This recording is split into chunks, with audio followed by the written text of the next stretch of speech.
प्रपद्ये मातापिता युवतयस्तनया विभूतिः सर्वं यदेव नियमेन मदन्वयानाम् आद्यस्य नः कुलपतेर्वकुलाभिरामं श्रीभक्तदन्ध्रियुगलं प्रणमामि मूर्ध्ना भूतं सरश्च महदाह्वयभट्टनाथ श्रीभक्तिसारकुलशेखरयोगिवाहान् भक्ताङ्घ्रिरेणुपरकालयतीन्द्रमिश्रान् श्रीमत्पराङ्कुशमुनिं प्रणतोऽस्मि नित्यम् पितामहस्यापि पितामहाय प्राचेतसादेशफलप्रदाय श्रीभाष्यकारोत्तमदेशिकाय श्रीशैलपूर्णाय नमो नमस्तात् आचार्यानस्मदीयानपि परमगुरून् शरणमाचार्यवर्गं श्रीमद्रामानुजाख्यं मुनिमखिल जनोद्धारणायावतीर्णं पूर्णार्यं यामुनेयं मुनिवरमहतो रामराजीवनेत्रौ वन्दे नाथं मुनीन्द्रं वकुलधरचमूनाथ लक्ष्मीमुकुन्दान्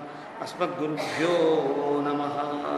शुक्लाम्बरधरं विष्णुं शशिवर्णं चतुर्भुजं प्रसन्नवदनं ध्यायेत् सर्वविघ्नोपशान्तये यस्य द्विरदवक्त्राद्याः पारिषद्याः परश्शतं विघ्नं निघ्नन्ति सततं विश्वक्सेनं तमाश्रये ज्ञानानन्दमयं देवं निर्मलस्फटिकाकृतिम् आधारं सर्वविद्यानां हयग्रीवमुपास्महे अभङ्गुरकलादार स्थूलरक्षत्वमीयुषे तुङ्गाय महसे तस्मै तुरङ्गाय मुखे नमः।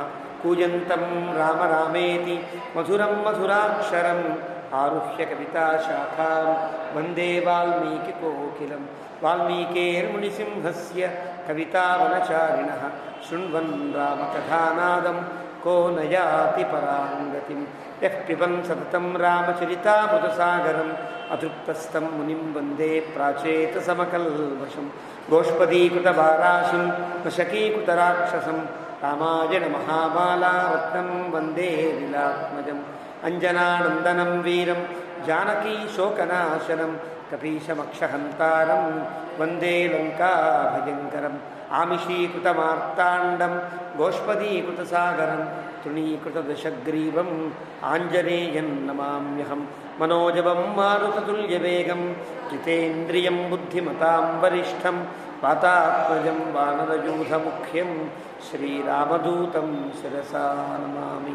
उल्लङ्घ्य सिन्धोः सलिलं सलीलं यशोकवह्निं जनकात्मजायाः आदाय तेनैव ददाह लङ्कां नमामि तं प्राञ्जलिराञ्जनेयम् आञ्जनेयमतिपाटलाननं काञ्चनाद्रिकमनीयविग्रहं पारिजाततुलमूलवासिनं भावयामि पवमाननन्दनं यत्र यत्र रघुनाथकीर्तनं तत्र तत्र कृतमस्तकाञ्जलिं बाष्पवारि परिपूर्णलोचनं मारुतिं नमत राक्षसान्तकं वेदवेद्ये परे पुंसि जाते दशरथात्मजे वेदः प्राचेतसादासीत् साक्षाद्रामायणात्मना चरितं रघुनाथस्य शतकोटिप्रविस्तरम् एकैकमक्षरं प्रोक्तं महापातकनाशनं शृण्वन् रामायणं भक्त्या यः पादं पदमेव वा स याति ब्रह्मणस्थानं ब्रह्मणा पूज्यते सदा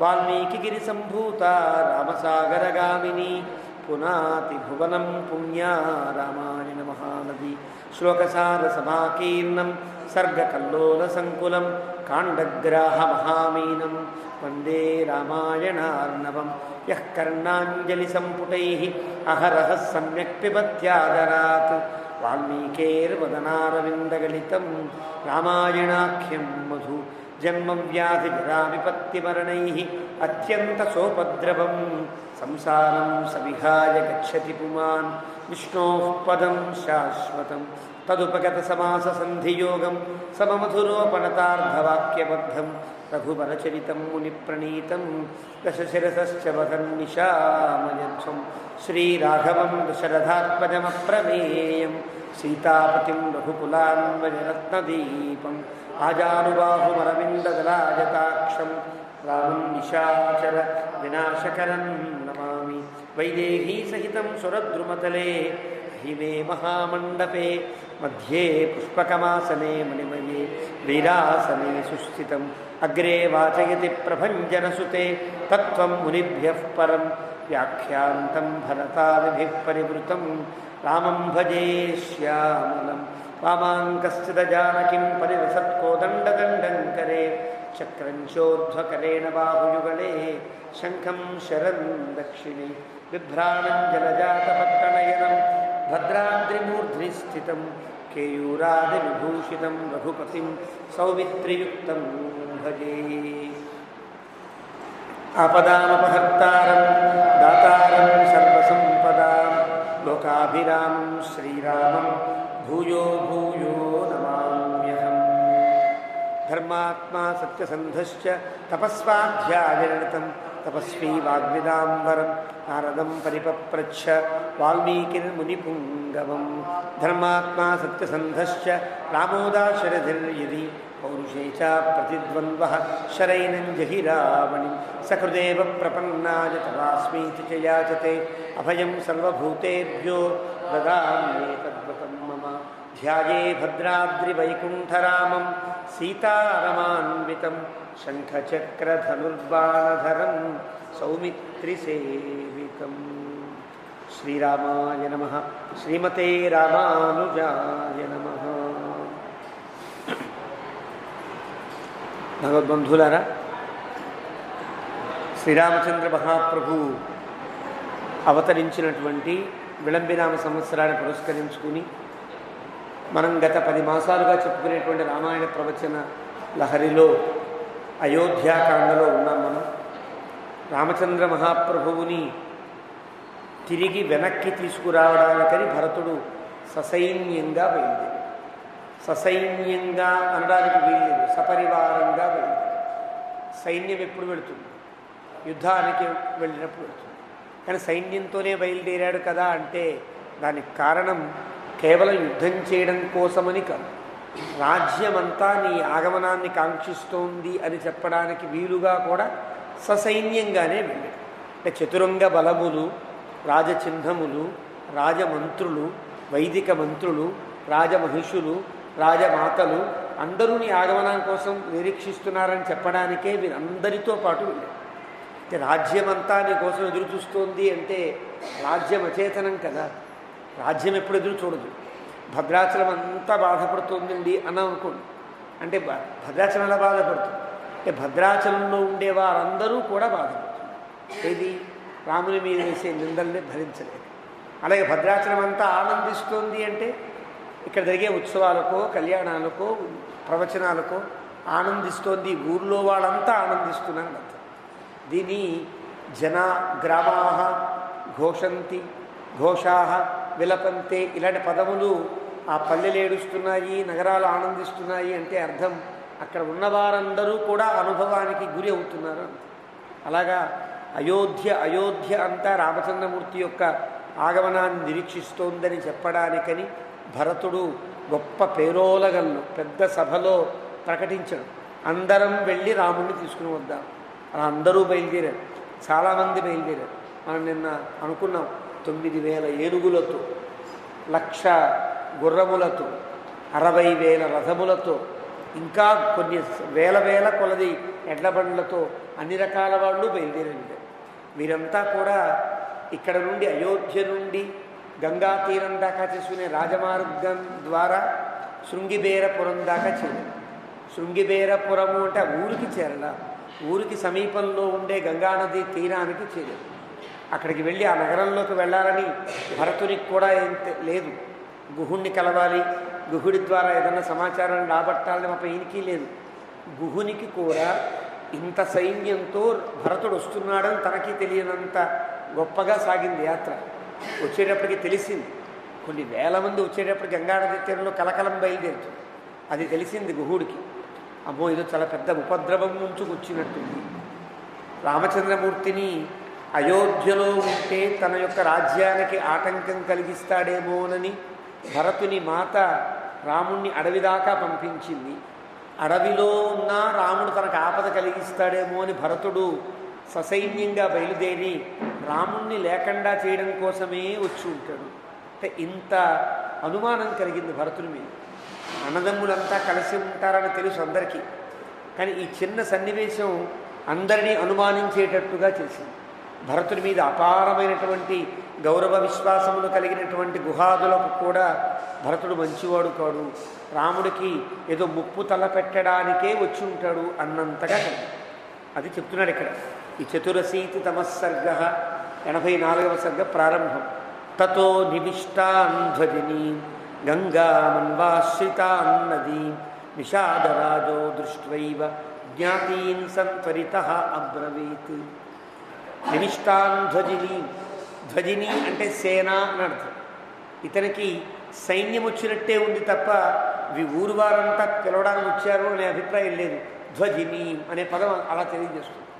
ససైన్యంగా బయలుదేరి వచ్చాడు, గంగ దాకా వచ్చాడు అంటే అర్థం ఏంటి? రాముడి అంటే ఇష్టపడి రాముని యొక్క రాజ్యాన్ని కోరుకునే మనమంతా ఇక్కడే ఉన్నాం. కానీ మనం కొన్ని వేల మంది ఉంటాం. వేల మందిని మనందరినీ మట్టుబెట్టి రాముడి దాకా వెళ్ళి రాముడిని లేకుండా చేయడం కోసమే పెద్ద సైన్యంతో బయలుదేరి వచ్చాడు. ఈ అభిప్రాయాన్ని ధ్వజిని అనే పదం ద్వారా వాల్మీకి చెప్తున్నాడు. గంగా మందాశ్రిత నది నిషాదరాజ దృష్ట్వైవ, చూచిన వెంటనే అనుమానం కలిగి, దృష్ట్వా ఏవ దృష్ట్వైవ, చూచిన వెంటనే అనుమానం కలిగింది. ఇదే అనుమానం, మంచి అనుమానం కలగల. జ్ఞాతీన్ వారందరినీ కూర్చోబెట్టి అబ్రవీత్ త్వరిత, చాలా గబగబా అత్యవసర సమావేశాలు అంటారే, యుద్ధాలు జరుగుతున్నప్పుడు త్రిదళాలు కూర్చుని మాట్లాడుకుంటాయి, అత్యవసర సమావేశాలు అది ఏర్పరిచారు. బహతీయ మితస్సేన సాగరాభా ప్రదృశ్యతే నాస్యాంతమధిగచ్చామి మనసాపి విచింతయన్. పెద్ద సైన్య బయలుదేరి వచ్చింది. చూస్తే గంగా నదిలా ఉంది, సేన మాత్రం సముద్రంలా కనిపిస్తుంది. అంటే సముద్రం పెద్దది కదా, నదిని మింగేస్తుంది. అంటే మనమంతా తక్కువ మంది ఉన్నాం, మనల్ని చంపడానికి వచ్చిన వారు లక్షల మందిలో ఉన్నారు. ఇది ఆ పోలిక. మనది నదీ ప్రాంతం, వాళ్ళు సముద్రంలా కనిపిస్తున్నారు. కాబట్టి నాస్యాంతమధిగచ్చామి, ఇంతే ఉందా అంటే ఎంత సైన్యం ఉందో తెలియట్లా. ఎక్కువ మంది ఉన్నప్పుడు చిట్ట చివరి దాకా కనిపించినా ఇంకా జనం ఉన్నారేమో అనిపిస్తుంది. అలా నాస్యాంతమధిగచ్చామి మనసాపి విచింతయన్, మనస్సుతో ఊహిద్దామా అంటే కూడా ఇంతమంది ఎందుకు బయలుదేరారో అర్థం కావట్లేదు. కాబట్టి యథాతు ఖలు దుర్బుద్ధి భరత స్వయమాగత స ఏష హి మహాకాయ కోవిదారధ్వజో రథే బంధయిష్యతి వా దాశాన్ అథవా అస్మాన్ వధిష్యతి. ఇది ఆయన చెప్పిన మాట. భరతుడు కనుక దుర్బుద్ధితోనే వచ్చి ఉంటే, యథాతు ఖలు దుర్బుద్ధి, చాలా దుర్మార్గపు ఆలోచనతో భరతుడు వచ్చి ఉంటాడు. కారణం, అతను ధ్వజాన్ని ఎగరవేస్తూ వచ్చాడు. రాజరథం బయలుదేరింది కదా, రాజరథం పైన కోవిదార ధ్వజమని ఎర్రకాంచనపు చెట్టు అయోధ్య అయోధ్య రాజులందరికీ గుర్తు. రాముణ్ణి రాజుగా మాత్రమే తలిస్తే, రాముడు కేవలం రాజండి, వర్మ అని చెప్పాలి, శర్మ అని చెప్పడం వీల్లేదని ఇప్పుడు ఈ మధ్య గొడవ చేస్తున్నారు కదా. రాముణ్ణి అలా కనుక మానవుడిగానే పరిగణిస్తే మానవుడు గుడిగట్టే అవకాశం ఉండదు. ఒకవేళ గుడిగట్టినా రాముడికి గరుడ స్తంభాన్ని పెట్టకూడదు, కోవిదార ధ్వజాన్ని పెట్టాలి. ఎందువల్ల? ఆయనకి అది కదా ధ్వజం. రాముడు శ్రీ మహావిష్ణువు నారాయణుడనే ఆలయాలు కడతాయి, రాముడు నారాయణుడనే పూజించాలి. రాముడు నారాయణుడిని కాకుండా రాముడు కేవలం రాముడిని పూజిస్తే ఆ రామ ఉపాసనంతా వ్యర్థమవుతుంది.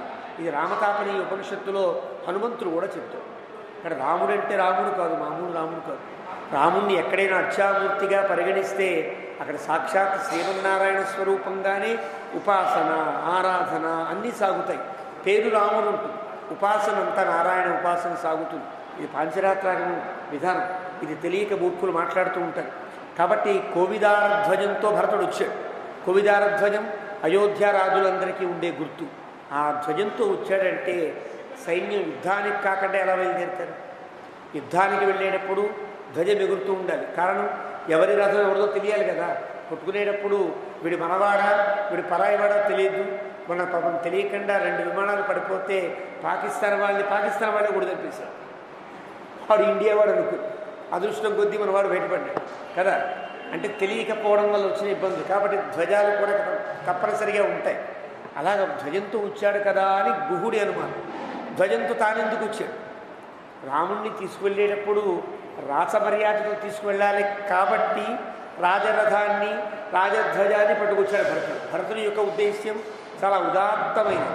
వీళ్ళ యొక్క ఉద్దేశ్యం ఏం జరుగుతుందో అని భయం. అలా వచ్చాడు.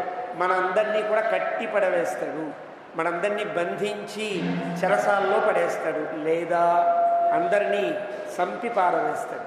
భరతుని యొక్క దుర్బుద్ధి అదే కావచ్చు. మనందరినీ చంపి రాముడికి ముప్పు కలిగించి తద్వారా తనొక్కడు హాయిగా ఏలుకోవడానికే భరతుడు బయలుదేరాడని భరతుని మీద అమితమైనటువంటి ఒక దుర్బుద్ధి కలిగింది గుహుడికి. దుర్బుద్ధి భరతుడికి ఉన్నదేమో అనుమానం. ఈ అనుమానం భరతుని మీద ఉండే అనుమానం కాదు, రాముని మీద ఉండే ప్రేమ ఇతరుల పట్ల అనుమానానికి దారితీస్తుంది. ఆ రకంగా అనుమానం కలిగింది.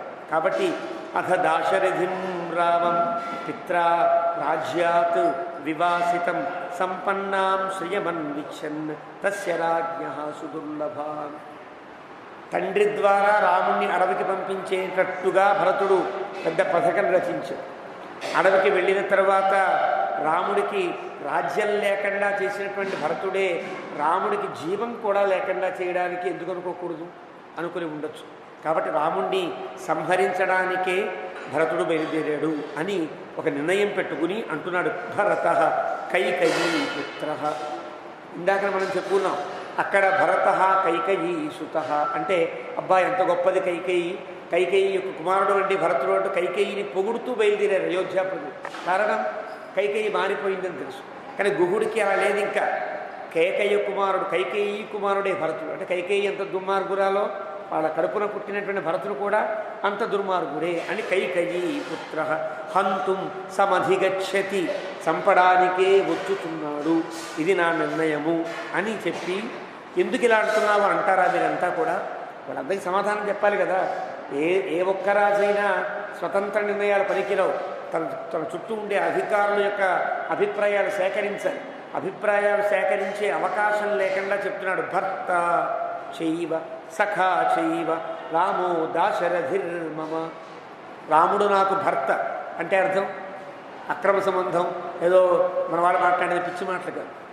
భర్త అంటే అర్థం ఒక భార్యకి భర్త అని అర్థం కాదు. భర్త అనే పదములకు రాజు అని అర్థం. సీతారాముల కళ్యాణం కూడా సాంకర్యం చేస్తున్నారు అంటూ మాట్లాడుతున్నారు చిదంబరం శాస్త్రి లాంటి మూర్ఖ పండితులు కూడా. ఏం చెప్తాను కదా. కాబట్టి ఇది పద్ధతి కాదు. ఏ రకంగా చూసినా భర్త అనే పదమునకు రాజు అని అర్థం చెప్పాలి తప్ప ఇష్టం వచ్చినట్టు చెప్పడానికి పదమును సందర్భాన్ని పట్టి చెప్పాలంట. సఖా చైవ చాలా మిత్రుడు నాకు ఎవరైనా. దాశరథి దశరథుని కుమారుడు. తస్య అర్ధకామా సన్నద్ధా గంగా అనూపే ప్రతిష్ఠత. అతని కోసమే, అతని ప్రయోజనం కోసమే, రాముడు రాజై పరిపాలించడం కోసమే నా యొక్క ప్రయోజనాలన్నీ ఉన్నాయి. నా రాజ్యమైనా, నా సైన్యమైనా, నేనైనా, నా ప్రాణాలైనా రాముడి కోసమే బతుకుతున్నాము అని చెప్పాడు. తిష్టంతు సర్వే దాశాశ్చ గంగామన్వాశ్రితా నదీ బలయుక్త నదీ రక్ష మాంసమూల ఫలాశనా. అందరినీ పిలిచాడు. మన సైన్యమంతా జాగ్రత్త సిద్ధంగా ఉండండి. శుభ్రంగా మాంసమూల ఫలాశనా, మంచి వస్తాదులు ఉంటారు. ప్రతి రాజ్యంలో కూడా యుద్ధం చేయడానికి సిద్ధపడే వాళ్ళు ఉంటారు. వాళ్ళ తిండ్లు వాళ్ళ ఆహారాలు వేరు ఉంటాయి. అలా శుభ్రంగా అన్ని రకాల మాంసములను అన్ని రకాల ఫలములను తిని బలిష్ఠులైన వాళ్ళందరినీ కూడా సిద్ధపరచండి. సైన్యం అంతా సిద్ధపరచండి. ఇందువల్ల నాభాం శతానాం పంచానా. ప్రతిసారి మనం గంగానది దాటించాలి అంటే మామూలు వాడు ఎవడు తెడ్డు వేసేవాడు ఉంటే చాలు కదా. దానికి బలిష్టమైన వాళ్ళు అక్కర్లా. గంగానది దాటించాలి. వాళ్ళందరికీ అలవాటు అదే, వాళ్ళ రాజ్యమే అది. కానీ ఇప్పుడు 500 నావలు ఉన్నాయి వీళ్ళకి. ఈ 500 నావల్లోనే వీళ్ళందరినీ దాటించారు. ఇక్కడ 500 నావలలో ఉండే మామూలుగా ఉండే నదిని దాటించేవాళ్ళు కాదు సుమా. బలిష్ఠులై కొట్టగలిగి చంపగలిగే వాళ్ళై ఉండేటట్టుగా వాళ్ళందరినీ పెట్టండి ఆ వాహనాలు, ఆ పడవల్లో. వాళ్ళు పడవల్లో ఉండాలి. వీళ్ళంతా ఎక్కుతారు కదా. ఎక్కిన తర్వాత వీళ్ళలో ఎవరిలో కూడా ఈ దుర్బుద్ధి లేకుండా ఉంటే వీళ్ళని గంగకి ఆవతలకి చేరుద్దాం. ఎవరిలో కనుక దుర్బుద్ధి ఉన్నా ఏ నావక నావ ఉంచేద్దాం. వాళ్ళని అందరినీ చంపారు. అది ప్లాన్ వాళ్ళు. కారణం అక్కడి నుంచి వచ్చారు. రథాల మీద వెళ్ళలేదు వీళ్ళు. ఇక్కడి నుంచి గుర్రాల మీద దాటాల్సిందే, పడవల మీద దాటాల్సిందే. దాటాక మళ్ళీ రథాలని వేరే ద్వారాలను తీసుకుని మళ్ళీ రథాలు ఎక్కాలి. కాబట్టి ఇంత ప్రయత్నము సాగాలి అంటే ఎక్కడికక్కడ వాళ్ళ నీడలో ముంచేద్దాం వాళ్ళందరినీ. అనుకుని నావాం శతానాం పంచానాం కైవర్తానాం శతం శతం సన్నద్ధానాం తథాయూనాం తిష్టంతు ఇది అభ్యచోదయతు. మంచి బలిష్ఠులైన వాళ్ళు, యువకులైన వాళ్ళు, తన్నగలిగిన వాళ్ళు, యుద్ధం చేయగలిగిన వాళ్ళు మీరంతా పడవలెక్కండి, సిద్ధంగా ఉండండి. మనం సామంతరాజులం కదా, వచ్చి పడవలు సిద్ధం చేయండి అంటే అయ్యా బాబు అని సిద్ధం చేయాలి, తప్పదు. సిద్ధం చేసిన వాళ్ళు ఏం చెప్తే చేయడానికి వీల్లేదు. వాళ్ళల్లో ఎలాంటి దురాలోచన ఉన్నా వాళ్ళందరినీ మనం నీళ్ళలో ముంచి చంపడానికి సిద్ధపడాలి అంటూ వాళ్ళందరికీ అభ్యచోదయతు, బాగా చోదనం చేశాడు. అంటే చాలా తీవ్రంగా చెప్పాడు. యథా అదుష్టస్తు భరత రామస్య ఇహ భవిష్యతి సేయం స్వస్తిమతీ సేన గంగా మధ్య తరిష్యతి. ఒకవేళ కనుక భరతునిలో ఏ దురుద్దేశ్యము లేకపోతే కనుక ఆయన పరివారము క్షేమంగా నది దాడతారు. అంటే అర్థం ఏంటి? ఏమాత్రం దుర్బుద్ధి ఉన్నా వాడు నది దాటరు, నది మధ్యలో వాళ్ళందరినీ ముంచేద్దాం, ఇంత సేనని కూడా మనం చంపేయాలి. అది గుహుని యొక్క ఉద్దేశ్యం. రాముణ్ణి కాపాడుకోవడం కోసం పెద్ద యుద్ధానికి అప్పటికప్పుడు సంకల్పించింది. యుద్ధం అంటే చాలా మాటలు ఉంటాయి, ముందు చర్చలు ఉంటాయి, వైఫల్యాలు ఉంటాయి, వాళ్ళు చేసిన దురాగతాలు ఉండాలి, ఇవన్నీ ఉంటే తప్ప యుద్ధం చేయరు. కానీ ఇక్కడ భరతుడు చేసిన తప్పిదమేమీ లేదు, భరతుడు వీళ్ళకి చేసిన అపకారం ఏమీ లేదు. కానీ ఇంత యుద్ధానికి, పెద్ద రాజ్యం మీదకి చిన్న రాజ్యం యుద్ధం చేయాలంటే ఎంత స్టామినా కావాలి, ఎంత ధైర్యం కావాలి, ఎంత ఆత్మవిశ్వాసం కావాలి. అంటే ఇంత విశ్వాసము దేనికి అంటే భర్త చైవ సఖా చైవ, రాముడు నాకు భర్త, రాముడు నాకు రాజు, రాముడిని కాపాడుకోవడం నా లక్ష్యం, ఇది మాట. అంటే ఇలా ఉన్నారు. ఇలాంటి స్థితిలో ఇత్యుక్త్వా ఉపాయనం గృహ్య, మీరంతా ఆ రకంగా సిద్ధంగా ఉండండి. నేను భరతునికి ఏం కావాలో అవన్నీ ఆ బహుమతులన్నీ తీసుకువెడతా, ఏదో ఒక బహుమతితో అతన్ని లోపరుచుకునే ప్రయత్నం చేస్తా. నేను బహుమతులకు వెళ్ళినప్పుడు నన్ను బంధించవచ్చు, నన్ను అక్కడే కట్టేయచ్చు కదా వాడు, నేను రాజుని కదా, రాజుని కట్టేస్తే సైన్యం అంతా కట్టుబడినట్టు ఉంటుంది. కానీ ఒకవేళ నన్ను బంధించినా మీరంతా సిద్ధంగా ఉండండి అన్నట్లుగా, అంటే ఆత్మాహుతి దాడికి సిద్ధపడిన వాడి వలె అలా చెప్పడానికి వీల్లేదు. కానీ ఉపాయనం గృహ్య, భరతుడి దగ్గరికి ఒక్కడే వెళ్ళి ఉపాయనాన్ని ఇవ్వడానికి బయలుదేరి, ఏం ఉపాయనం ఇవ్వాలి అంటూ బయలుదేరి మత్స్య మాంస మధూని చ అభిచక్రామ భరతం నిషాదాధిపతిర్గృహ. మత్స్య మాంస మధూని చ, మత్స్య మాంసం అంటే చేపల యొక్కతో తయారు చేసేటువంటి రకాల మాంసములను బహుమతులుగా, లేదా మధువునిచ రకరకాల ద్రవ్యములు, మాదక ద్రవ్యాలను తీసుకువెళ్ళాడు అని ఒక అర్థం. కానీ వ్యాఖ్యాతలు రాయరు. మత్స్య అనే పదంకి మాత్స్యము, మాత్స్యండి అని సంస్కృతంలో ఒకానొక దుంపలకి పేరు. కొన్ని పేర్లు ఉంటాయి కదా, దుంపలకు కూడా చేపల పేర్లో ఇంకో పేర్లో ఉండొచ్చు కదా. దుంపలు అక్కడ బాగా దొరికే దుంపలు, మంచి బలిష్టములైన దుంపలు. కాబట్టి మత్స్యమాంస, మాంస అనే పదం ఒక కండ కలిగిన దుంపలు అని అర్థం. మత్స్య మాంసం అంటే అది అర్థం. భరతుడు లాంటి యోగ్యమైనటువంటి రాజు వస్తున్నప్పుడు అలాగ తేలికగా ఉండే ఆహారాలు తీసుకుని వెళ్ళరు, తగినట్టుగా తీసుకువెళ్ళాలి. ఎక్కడ అడవిలో ఉండేవాళ్ళు అడవిలో ఉండేటువంటి చేపల మాంసాన్ని తీసుకువెళ్తారు అంటే సాధారణంగా వీళ్ళంతా కైవర్తులు కాబట్టి, అంటే నదీ ప్రాంతంలో బతికేటువంటి జాడళ్ళు కాబట్టి చేపలు తీసుకెళ్తే తప్పేంటి? ఈ రెండు అభిప్రాయం. వ్యాఖ్యాతంలోనే చేపలే తీసుకుని వెళ్ళారు అనుకున్నా మీరేం బాధపడక్కర్లేదు, వాళ్ళ జీవనం అదే. రెండవది తెలిసినవాడు కావడం చేత ఇలాగా చాలా చీప్గా ఉండేటువంటి విధానాలు తీసుకెళ్ళాడు. మత్స్యండి అనే పేరుటువంటి దుంపలని, ఆ మధునిచ విప్ప సంబంధించినటువంటి ఒక తీపి ద్రవ్యాన్ని తీసుకువెళ్ళాడని ఒక వ్యాఖ్యానం చేశారు. ఎలా చెప్పుకున్నా తప్పులేదు. మాంసమునే తీసుకుని వెళ్ళారు అనుకున్నా ఏ దోషము లేదు. కాదు మాంసం కాదు, అవన్నీ వన్యమూల ఫలములే అనుకున్నా దోషం లేదు. అవన్నీ తీసుకువెళ్ళాడు. అభిచక్రామ భరతం, భరతుని సమీపానికి వెడుతున్నాడు గుహుడు. తమాయాంతంతు నిరీక్ష్య, ఆ వచ్చిన దూరంగా వీళ్ళ దగ్గర చెట్టు కింద ఉన్నారు. దూరంగా గుహుడు వస్తూ ఉంటే సుమంత్రుడికి తెలుసు కదా, రాముడితో వెళ్ళినప్పుడు సుమంత్రుడు కలిశాడు గుహుడిని.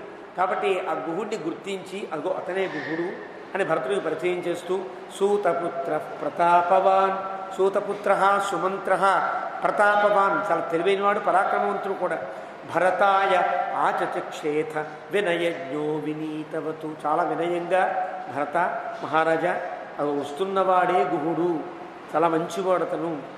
ఏష జ్ఞాతి సహస్రేణ, ఇతడు చాలా తన జ్ఞాతులు కొన్ని వేల మంది ఉన్నారు. అంటే ఇక్కడ ఉండే ఈ దాశరాజులు కొన్ని వేల మంది సైన్యంతో ఉన్నారు. వాడు స్థపతి పరివారిత, ఇతను ఒక ఈల వేస్తే చాలు కొన్ని వేల సైన్యం ఇతనికి రక్షగా వచ్చేస్తారు, అంత గొప్పవాడు అని చెప్తూనే అసంశయం విజానీ కుశలో దండకారణ్యే వృద్ధో భ్రాతృశ్చతే సఖా. చాలా ఇతడు ఈ దండకారణ్యంలో అణువణువు బాగా తెలిసినవాడు. ఎప్పుడైనా ఏదైనా ప్రాంతానికి వెళ్ళామనుకోండి, ఆ ప్రాంతంలో బాగా పరిచయం ఉన్నవాడి దగ్గర పెట్టుకుంటే ఆ ప్రాంతంలో తిరగడానికైనా ఏదైనా సాధించడానికైనా వీలుంటుంది కదా. దండకారణ్యం అడుగు అడుగు ఇతనికి తెలుసు, అణువణువు ఇతనికి తెలుసు. కాబట్టి కుశల దండకారణ్యే, దండకారణ్యం అంతా బాగా తెలిసినవాడు. వృద్ధ భ్రాతుశ్చతే సఖా, భ్రాతు నీ అన్నయ్యకి సఖా మిత్రుడు. ఇట్టించి రెండు తలకాయల పాముని, ఈ తలకాయ ఇటు ఇటు కూడా అర్థాన్ని చెప్తుంది. భ్రాతు సఖ, నీ అన్నయ్యకి మంచి మిత్రుడు. మళ్ళీ భ్రాతు వృద్ధ, అక్కడ షష్ఠి ఇక్కడ పంచమి. భ్రాతు మీ అన్నయ్య కంటే పెద్దవాడు, అంటే వయసులో రాముడి కంటే కాస్త పెద్ద గుహుడు కాబట్టి భ్రాతు వృద్ధ, అన్నయ్య కంటే పెద్దవాడు. భ్రాతు సఖ, నీ అన్నయ్యకి మిత్రుడు. అంటే రెండు రకాలు చెప్పాడు ఇక్కడ. నీకంటే వయసులో పెద్దవాడు కాబట్టి గౌరవించతగినవాడు అని సూచన చేశాడు. రెండవది నువ్వు అమితంగా ప్రేమించే మీ అన్నయ్యకి కూడా చాలా మిత్రుడు కాబట్టి మరింత జాగ్రత్తగా మాట్లాడాలి. ఎక్కడన్నా పొరపాటుగా గుహుడు ఏదో అంటాడు, గుహుడు ఏమంటాడో కూడా ఊహించగలిగినవాడు సుమంతుడు.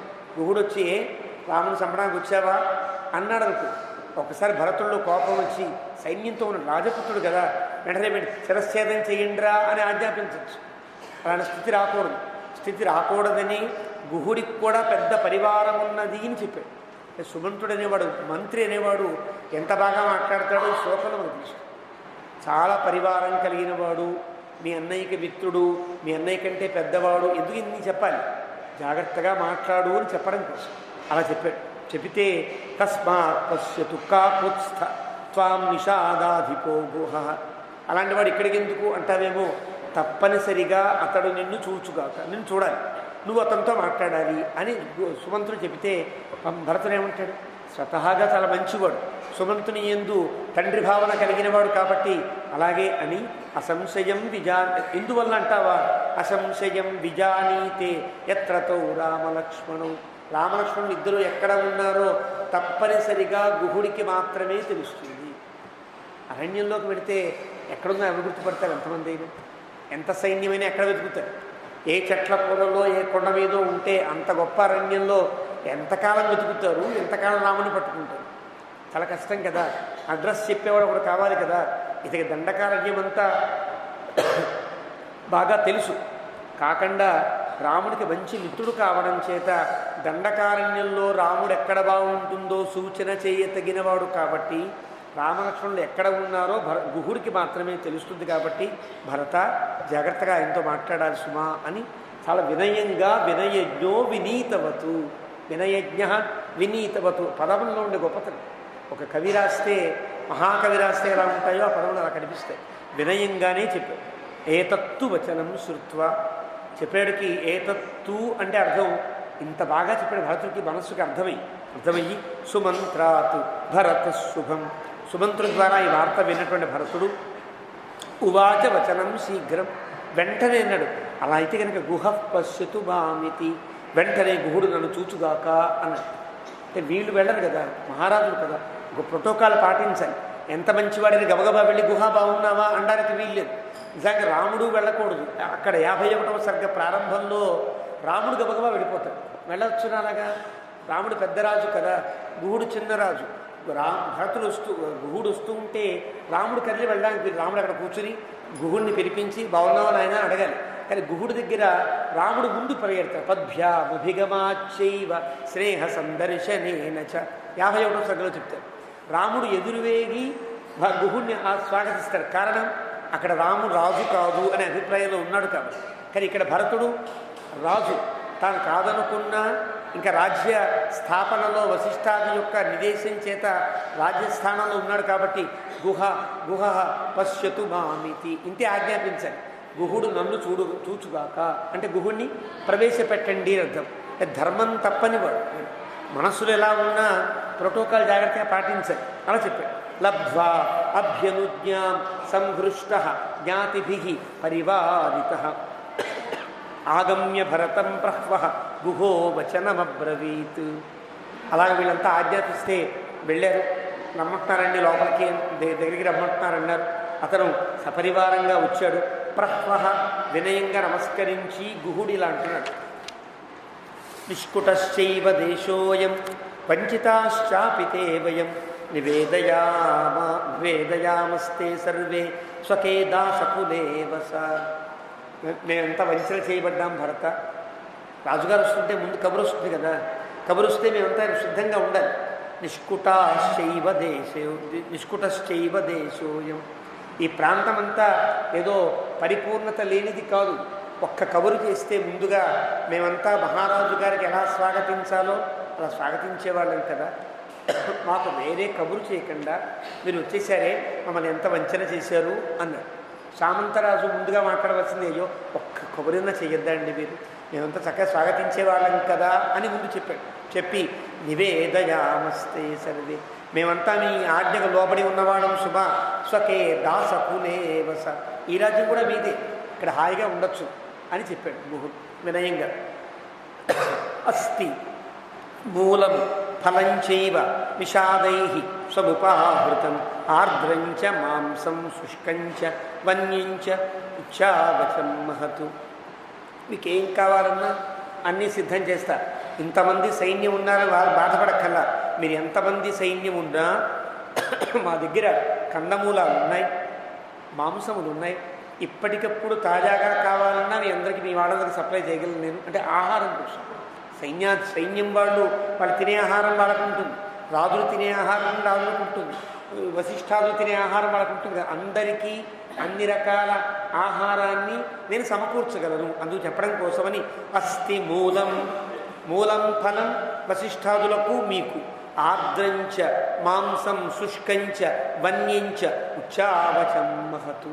అడవిలో దొరికే గొప్ప గొప్ప ఆహారములన్నీ కూడా మీ ముందు క్షణాల్లో నేను ఏర్పాటు చేస్తానయ్యా, హాయిగా ఇక్కడే రెస్ట్ తీసుకోండి, ఇక్కడే మీకు అన్ని ఏర్పాట్లు చేస్తాను అని గుహుడు ఒక సామంతరాజు మహారాజుకు చెప్పవలసిన తీరులోనే చెప్పాడు. ఆశంసే ఆసితా సేన వత్స్యతి ఇమాం విభావరీం అర్చితో వివిధై కామై స్వసైన్యో గమిష్యసి.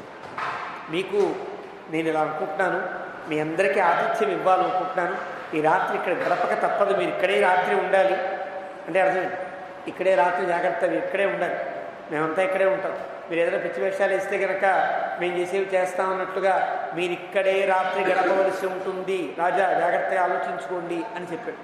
అంటే గుహుడికి ఒక రకమైనటువంటి అభిప్రాయం ఉంటుంది. అంటే ఈ సైన్యాన్ని కూడా అణగదొక్కి రాముణ్ణి కాపాడుకునేటువంటి స్థితిలో ఉన్నారు కాబట్టి వత్స్యతి ఇమాం విభావరి, ఈ రాత్రి మీరు ఇక్కడే గడపాలి. అలసిపోయిన వాళ్ళు పడుకుంటే మేము ఏదైనా చేసేయచ్చు, కానీ మీకు మాకు ఎలాంటి పొరపచ్చలు లేకుండా మాట్లాడుకోవాలి అన్న సంకేతాన్ని గుహుడు కూడా ఇచ్చాడు. అర్చితో వివిధై కామై, మమ్మల్ని కనుక నువ్వు ఆదరించావా అన్ని రకాల ఆతిథ్యము నీకు ఇచ్చి నీ సైన్యాన్ని నేను ఆదరిస్తాను. స్వస్వ సైన్యో గమిష్యసి, రేపు పొద్దున్నే బయలుదేరి హాయిగా గంగా నది దాడుతురు కానీ అని గుహుడు చెప్పాడు. చెప్పే మాటల్లో పైకి మాటలు ఇట్లాగే ఉన్నా లోపల అభిప్రాయాలు ఉంటాయి. ఇవన్నీ రాసమర్యాదలు, ఇవన్నీ మనసులో భయం. మీరంతా రాత్రి ఇక్కడే ఉండాలి జాగ్రత్త అని హెచ్చరిక, మీరు రాత్రి ఇక్కడే పడుకోండి అయ్యా అని చెప్పినటువంటి ఆదరవాక్యం రెండు కలుస్తాయి. ఇదంతా విన్నాడు భరతుడు. అథ పంచాశీతితమస్సర్గ, అంటే గుహుడి మాటల్లో ఈ అభిప్రాయం ఉన్నదా లేదా అనేది భరతుడి మాటల్లో మనకు తెలుస్తుంది కదా. మనకి వాక్యాలన్నీ ఒకలాగే ఉంటాయి, ఆ పదములలో ఉండే భావం ఆ ప్రత్యర్థి మాట్లాడినప్పుడు మాత్రమే మనకు అర్థమవుతాయి. ఇక్కడ 85వ సర్గ ప్రారంభం. ఏవ ముక్తస్తు భరతో నిషాదాధిపతిం గుహం ప్రత్యువాచ మహాప్రాజ్ఞ వాక్యం హేత్వర్థ సంహితం. వాల్మీకి ప్రయోగంలో హేతు అర్ధ సంహితం, కారణములను ప్రయోజనములను కలిపిన వాక్యములను గుహుని ద్వారా విన్నాడు భరతుడు. ఎంత రాసమర్యాద తెలిసినవాడో ఆలోచించు. గుహుడి మాటల్లో ఉండేటువంటి ఆంతర్యాన్ని గుర్తించాడు.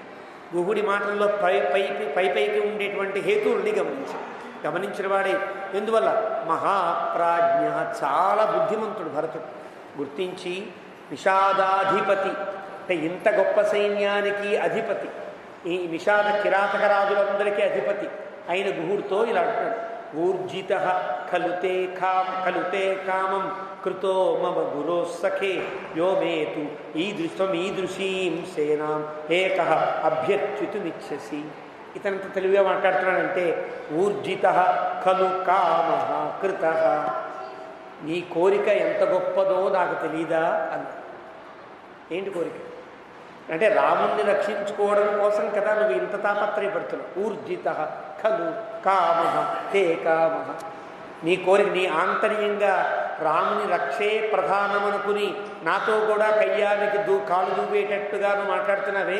ఊర్జిత ఖలు తే కామ, నీ కోరిక చాలా గొప్పదయ్యా. కృత మమ గురోహ సఖే, నా అన్నయ్య, గురువు అంటే అన్నయ్య అని చెప్పుకున్నాం కదా మొన్న. మా అన్నయ్య గారికి మంచి మిత్రుడు కదా నువ్వు. అంటే నీకు నా రాముడికి ఉండే స్నేహం నాకు తెలియందేం కాదు గుహ అని చెప్పాడు. అంటే గుహుడికి రాముడికి సంబంధం లేదనుకుంటాడేమో భరతుడు అనుకుని గుహుడు మాట్లాడచ్చు కదా. భరతుడు చెప్తాడు, నీకు మా అన్నయ్యకి ఉండే స్నేహం నాకు తెలియనిదేం కాదయ్యా, మీ ఇద్దరు మంచి స్నేహితులు, నాకు తెలుసని. యోమే త్వం ఈదృశీం సేన, ఇంత గొప్ప సైన్యానికి కూడా నువ్వు ఆతిథ్యం ఇవ్వడానికి సిద్ధపడ్డావంటే ఎంత ప్రేమ ఉంటే ఇలా సాగుతుంది అన్నాడు. అంటే ఇంత సైన్యానికి ఆహారం గుహుడే ఇవ్వాలి. గుహుడే ఇస్తే రెండు రకాలుగా ఇవ్వచ్చు ఆహారాన్ని. ఎలా ఇవ్వచ్చు? లేపేయడానికి ఇవ్వచ్చు, మేపేయడానికి ఇవ్వచ్చు కదా. ద్విషదన్న భోక్తవ్యం ద్విషంతన్నైవ భోజయేత్. మహాభారతంలో చెప్తారు, శత్రువు యొక్క ఇంటిలో అన్నం తినరాదు, శత్రువుకి అన్నం పెట్టరాదు. ఈ రెండు నియమాలు. శత్రువు యొక్క ఇంట్లో అన్నం తింటే ఏమో వాడు ఏదో వేసి పెట్టచ్చు మనం చంపేయడానికి. లేదు మనం మంచివాళ్ళనే ఉండి శత్రువుని పిలిచి కనుక అన్నం పెడితే పొరపాటుగా వాడికి ఏదన్నా అయితే ఇప్పుడు విషం పెడి చంపేశారండి. కాబట్టి ద్విషదన్న భోక్తవ్యం ద్విషంతన్నైవ భోజయేత్ పాండవాన్ ద్విషసే రాజన్ మమ ప్రాణా.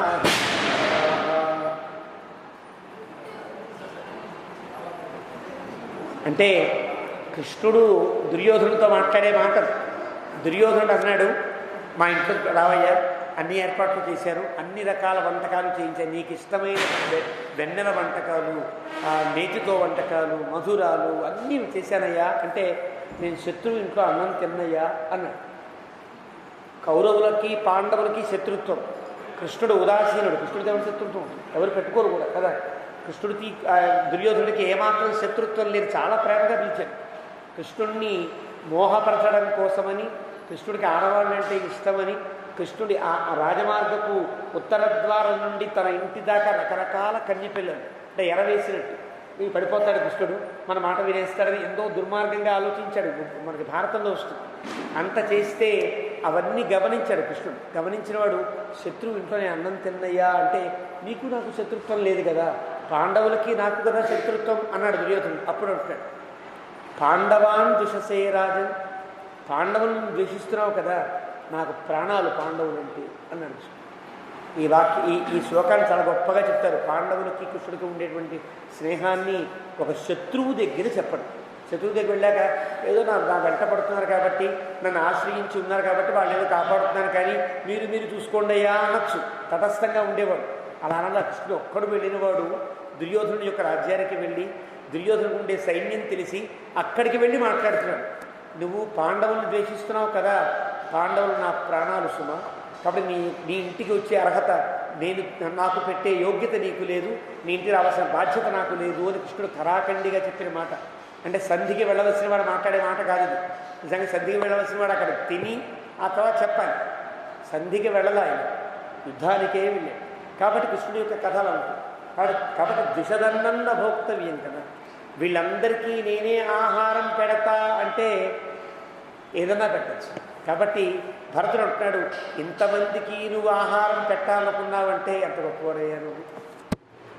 ఈయనకే అర్థమైంది, ఆయనకే అర్థమైంది, మనమే అర్థం చేసుకోవాలి అని అంటున్నాడు. అబ్రవీత్ ఇత్యుక్త్వా తు మహాతేజా గుహం వచనముత్తమం. ఇవంతా రాజులు, వీళ్ళంతా కూడా మంచివాళ్ళైనా రాజ్యాలు కాపాడుకోవాల్సిన రాజులు. అంటే రాజులు మంచివాళ్ళు కాదంటే కాదు, మంచివాళ్ళే కావచ్చు. రాజ్యాలు కాపాడుకునేటప్పుడు కొన్ని ఎత్తుగడలు తప్పు. ఇటు చూపించి ఇటు వెళ్ళాలి, అటు వస్తారేమో సైన్యం అనిపిస్తే ఇటు నుంచి దాడి చేయాల్సి వస్తుంది కదా. ఆ రకంగా జాగ్రత్తగా రాచరికపు మాటలు మాట్లాడుకుని మహాతేజ అంటే గుహుడికి అందనంత మమ్మగర్భంగా భరతుడు మాట్లాడాడు. అబ్రవీత్ భరత శ్రీమాన్ నిషాదాధిపతిం పునః. నిషాదాధిపతికి అర్థమయ్యేటట్టుగా భరతుడు మాట్లాడు. అంటే చాలా ధైర్యంగా ఉన్నాడు. కాబట్టి ఇతడు రాముడి పట్ల అపకారం చెయ్యడు అనే అభిప్రాయం కూడా తర్వాత కలిగేటట్టుగా మాట్లాడుతూ కతరేణ గమిష్యాను. ఇప్పుడు నాకు తెలిసిన ఉపాయం ఏంటి తెలుసు, ఉపకారం ఏంటి చూసినా, నువ్వు నన్నేం చేయలేవు, నేను నిన్నేం చేయను. కతరేణ గమిష్యామి భరద్వాజాశ్రమం గుహ. సుమంతుడు అనుకున్నాడు, ఇంకా రామలక్ష్మణులు ఎక్కడ ఉన్నారో గుహుడికి మాత్రమే తెలుస్తుంది, కాబట్టి గుహుణ్ణి అడిగితే తప్ప మనకు తెలియదు అని సుమంతుడు అన్నాడు.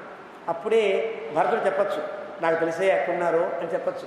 ఇతను ఎంక్వైరీ చేశాడు భరతుడు, ఎంత గొప్పవాడో చూడండి. ఇక్కడ చెప్తున్నాడు, భరద్వాజాశ్రమానికి వెళ్ళాలనుకుంటున్నా, నాకు అడ్రస్ చెప్పవా లేదు అంటే, రాముడు గుహుని తర్వాత భరద్వాజుడిని కలిశాడనేటువంటి వార్తని కూడా తను సేకరించి ఉంచుకున్నాడు. అంటే నువ్వు చెప్పకపోయినా భరద్వాజ మహర్షి నాకు చెప్తాడు సుమా అంటే రాసప మర్యాద తగ్గల, రాజసం తగ్గకుండా మాట్లాడాడు. కాబట్టి కతరేణ గమిష్యామి గుహ. ఇక్కడి నుంచి నేను ఎలా పెడతాను, గంగ దాటి వెళ్ళాలి కదా. భరద్వాజాశ్రమానికి వెళ్ళాలి నేను. గహనోయం భుషన్ దేశ గంగానూపో దురత్యయ. గంగ దాటాలి కదా, కాబట్టి గంగ దాటడానికి ఏర్పాటు చేసినాడు నీవే కదా, నువ్వు ఏర్పాటు చూడు అని రాచరికపు మర్యాద. తస్య తద్వచనం శ్రుత్వా, అది విన్నాడు. రాజపుత్రస్య ధీమత, చాలా బుద్ధిమంతుడైన భరతుని యొక్క మాటలు. అంటే ఆ రాజ్యంకుండే మర్యాద ఏమాత్రం తగ్గకుండా, గుహుడికి ఎలాంటి అపకార చింతన ఉన్నదని తెలిసేటట్టు కాకుండా చాలా ప్రేమగానే మంచిగానే మాట్లాడాడు. ఆ మాటలు విన్నటువంటి ఆ గుహుడు గహన గోచర, అడవిలో బాగా తెలిసినటువంటి వాడు.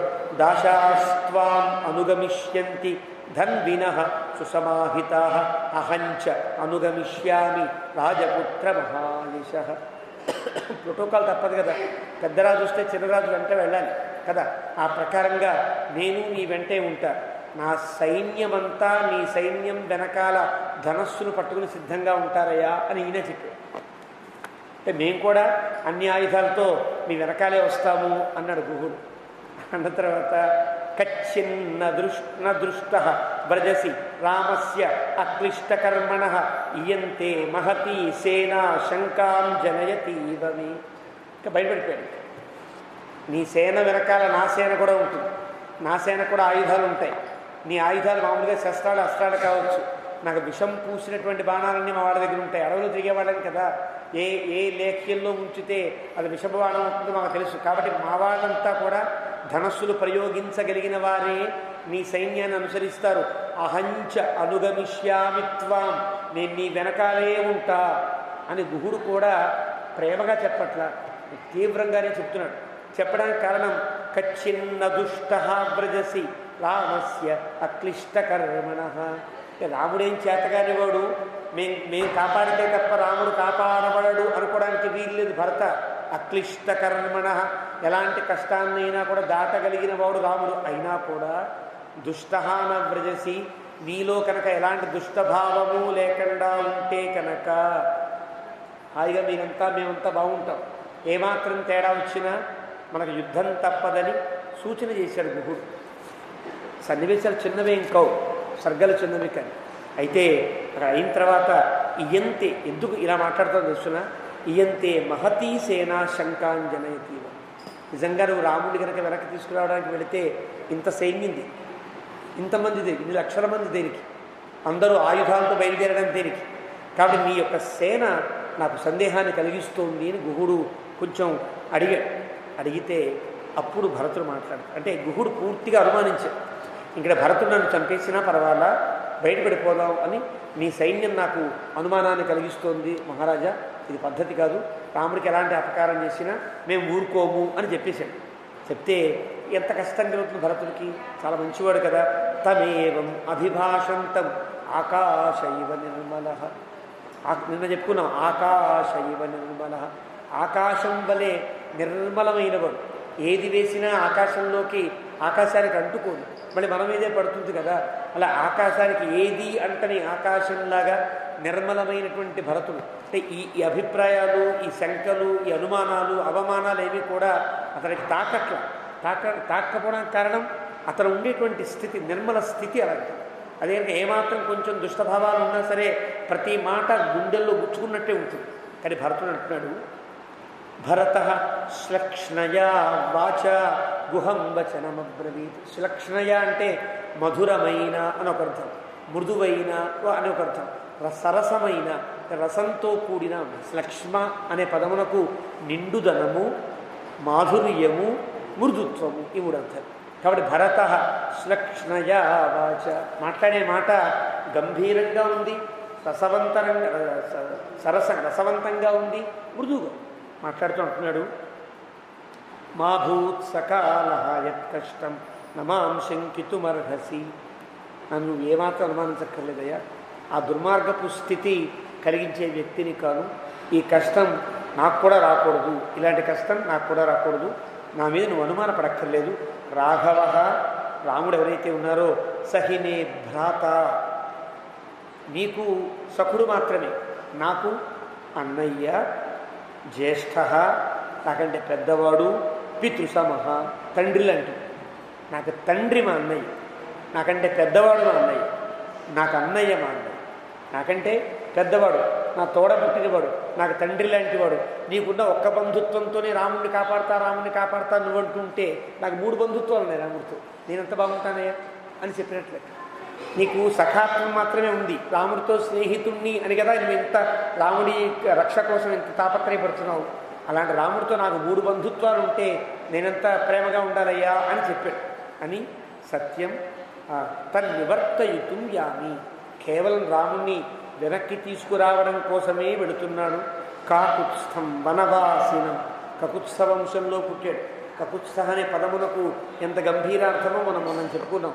సాక్షాత్తుగా భగవంతుడు ఆ కకుత్సుని యొక్కలో చేరి కదా యుద్ధాన్ని జయించి దేవాసుర విజయానికి కారకుడయ్యాడు. ఇక్కడ కకుత్స్థ వంశం అంటే పవిత్రమైన, భగవంతుడు అవతరించిన ఆ వంశంలో మా అన్నయ్య అవతరించాడయ్యా అని చెప్పినట్టు.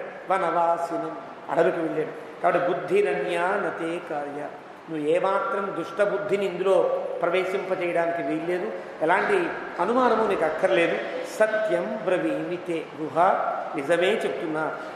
సతు సంహృష్ట వదన శ్రుత్వా భరత భాషితం పునరేవ అబ్రవీద్వాక్యం భరతం ప్రతిహర్షిత. అలా చెప్పేటప్పటికీ గుహుడికి చాలా ఆనందం కలిగింది. భరతుని యొక్క మాటలు విన్న తర్వాత భరతం ప్రతిహర్షిత, భరతుడిని మరింత ఆనందపరుస్తూ గుహుడిలా మాట్లాడుతున్నాడు. ఇప్పటిదాకా భరతుడికి సందేహం కలిగించేటట్టుగా మాట్లాడాడు, ఇప్పుడు ప్రతిహర్షిత, భరతుని గుండెలకి, హృదయానికి ఆనందం కలిగించేటట్టుగా మాట్లాడుతాడు. మాట్లాడే మాటల్లో సౌండ్స్లో తేడా ఉంటుంది. ఒక సౌండ్లో మాట్లాడితే డిమాండ్ఫుల్గా ఉంటుంది, ఒక సౌండ్లో మాట్లాడితే వినయంగా ప్రార్థిస్తున్నట్లుగా ఉంటుంది. అలా ప్రతిహర్షిత, భరతునికి ఆనందం కలిగించేటట్టుగా మాట్లాడుతాడు. ధన్యస్వం, నీవు ధన్యుడవి. నత్వయా తుల్యం, నీలాంటి వాడు లోకంలో ఎవరు ఉండరు. కారణం పశ్యామి జగతీతలే, ఈ ప్రపంచం మొత్తంలో నీలాంటి తమ్ముడు ఉంటాడంటే అది నమ్మశక్యం కావట్లేదా, చాలా గొప్పవాడి నువ్వు. అయత్నాదాగతం రాజ్యం యస్వం త్యక్తుం ఇహ ఇచ్ఛసి, నీ ప్రయత్నం లేకుండా నీ చేతికి అందినటువంటి రాజ్యాన్ని అప్రయత్నంగా మళ్ళీ రాముడికి ఇవ్వడానికి, త్యాగం చేయడానికి సిద్ధపడుతున్నావే, నీలాంటి వాడు లోకంలో ఎవరుంటారయ్యా. కాబట్టి శాశ్వతీ కలుతే కీర్తి, నీ కీర్తి శాశ్వతంగా ఉంటుంది. లోకాన్ అనుచరిష్యతి, లోకంలో ఉండేవాళ్ళంతా అన్నయ్యకి ఎంత విధేయంగా ఉండాలో చెప్పేటువంటి ప్రతి సందర్భంలో నిన్ను రాముణ్ణి తలుచుకుంటూ అనుసరిస్తారయ్యా, అంత గొప్ప కీర్తిని పొందుతున్నావు. యస్త్వం కృచ్ఛ్రగతం రామం ప్రత్యానయతుమిచ్ఛసి, రాముడు చాలా కష్టాల్లో ఉన్నాడు, వాళ్ళ కష్టాల్లో ఉండేవాడిని విడిచిపెట్టేస్తారు. ఎవరైనా జ్ఞాతులు ముందుగా విడిచిపెట్టేస్తారు. ఇక్కడ నీకు రాముడికి స్నేహం మాత్రమే ఉంది, నాకు రాముడు అన్నయ్య జ్ఞాతి ఇలా చెప్పావు కదా, మళ్ళీ దానికి కౌంటర్ వేస్తున్నాడు గుహుడు. సాధారణంగా ఒక కష్టం కలిగితే జ్ఞాతులు ముందు విడిచిపెట్టేస్తారు, పట్టించుకుంటారు జ్ఞాతులు. మనకి ఎందుకు వాడు కర్మవాడు పెడతాండి అంటారు. అందరూ బంధువులంతా దూరం అయిపోతారు. బంధువులంతా దూరం అయిపోయినప్పుడు ఆపదలో రక్షించబడేవాడు మిత్రుడే సుమా. గుహుడేమన్నాడు, నీకు రాముడికి మైత్రి మాత్రమే ఉండయా అన్నాడు గుహుడికి కదా. కానీ భరతుడు అలా అన్నాడు. భరతుడు అంటున్నాడు, ఆపదలో ఉన్నవాళ్ళని విడిచిపెట్టేవాళ్ళే జ్ఞాతులు, స్నేహితుడు ఎప్పుడు పక్కనే ఉంటాడు కదా. శోకారాతి భయత్రాణం ప్రీతి విశ్రంభభాజనం కేనరత్నమిదం సృష్టం మిత్రం ఇత్యక్షరద్వయం. ఒక శోకం కలిగినా ఒక శత్రుబాధ కలిగినా పక్కన ఉండేవాడు మిత్రుడే తప్ప జ్ఞాతి కాడు కదా. ఒక మిత్రలక్షణం చెబుతూ అంటారు, పాపాన్నివారయతి యోజయతే హితాయ గుహ్యన్నిగూహతి గుణాన్ ప్రకటీకరోతి ఆపద్గతంచ నజహాతి దదాతి కాని. ఆపదలో ఉన్నటువంటి వాడిని రక్షించేవాడు మిత్రుడే అవుతాడు. కాబట్టి ఆ మిత్రత్వం కలిగిన వాడిని నేను చెబుతున్నా అని గుహుడు నీకంటే రాముడితో నాకే సంబంధం ఉంది అంటున్నాడు. అంటే భరతుని మాటలకి ఉండేటువంటి చమత్కారం అని అంటాడు. అలాగా ఆపదలో ఉండే రాముణ్ణి మళ్ళీ వెనక్కి తీసుకుని వచ్చి సుఖాలు కలిగించాలనుకునే నీ మంచితనం ఏదైతే ఉందో అది చాలా గొప్పదయ్యా. కాబట్టి ఏవం సంభాషమాణస్య, ఇలా వీళ్ళిద్దరు మాట్లాడుకుంటున్నారు, ఒకళ్ళ మించి ఒకళ్ళు మాట్లాడుకుంటూ ఉంటే గుహస్య భరతం తదా, గుహునికి భరతునికి మాటలు మాట్లాడుతారు. బభౌ నష్ట ప్రభసూర్య రజనీచ అభ్యవర్తత. సాయంకాలం అవుతోంది, సంధ్యా సమయం ఏర్పడింది, చీకటి ప్రవేశిస్తుంది అనుకున్నారు. ఆ తర్వాత వీళ్ళు నిత్యకృత్యాలు ఉంటాయి. భరతాదులు ఎవరు రామాదులు ఎవరు కూడా సకాల సంధ్యావందనాలు మాడిన వాడు కాడు. నాకు వాల్మీకే చెప్తున్నాడు. ఆ రకంగా ఆ సమయంలో వీళ్ళు ఆపారు. నష్టప్రభ సూర్య, సూర్యాస్తమయం అప్పటికే దాటుకోండి. ప్రభ తగ్గింది, సూర్యుడు తగ్గాడల్లా. సూర్య యొక్క ప్రభ తగ్గుతోంది అంటే సాయంకాలపు వేళ అవుతోంది అని లెక్క. సంధ్యా సమయం ఏర్పడింది. కాబట్టి సన్నివేశ్య సతాం సేనాం గుహేన పరితోషిత శత్రుఘ్నేన సహ శ్రీమాన్ శయనం సముపాగమతు. ఆ సేనందరికీ కూడా ఆజ్ఞాపించాడు, ఈ రాత్రి ఇక్కడే ఉంటున్నాం, హాయిగా ప్రశాంతంగా అంతా పడుకోండి, మీకు అందరికీ కూడా గుహుని యొక్క సైన్యం అంతా అన్ని ఏర్పాట్లు చేస్తారు, ఇక్కడే ఉండండి అని చెప్పి ఆ రాత్రి అక్కడే పడుకునేటట్లుగా ఏర్పాటు అయింది. శత్రుఘ్నేన సహ శ్రీమాన్, శత్రుఘ్నుడితో కలిసినటువంటి భరతుడు శయనం సముపాగమతు, శయనంలోకి వెళ్ళాడు. అంటే అప్పటికే ఆ మంత్రులు కానీ ఆ సైన్యం కానీ భరతుడికి సంబంధించిన ఒక గుడారాన్ని వేసి ఉంచారు. ఆ గుడారంలో పడుకోవడానికని భరతుడు శత్రుఘ్నుడు ఆ లోపలికి వెళ్ళారు అని అర్థం. భరతుడు వెళ్ళారు.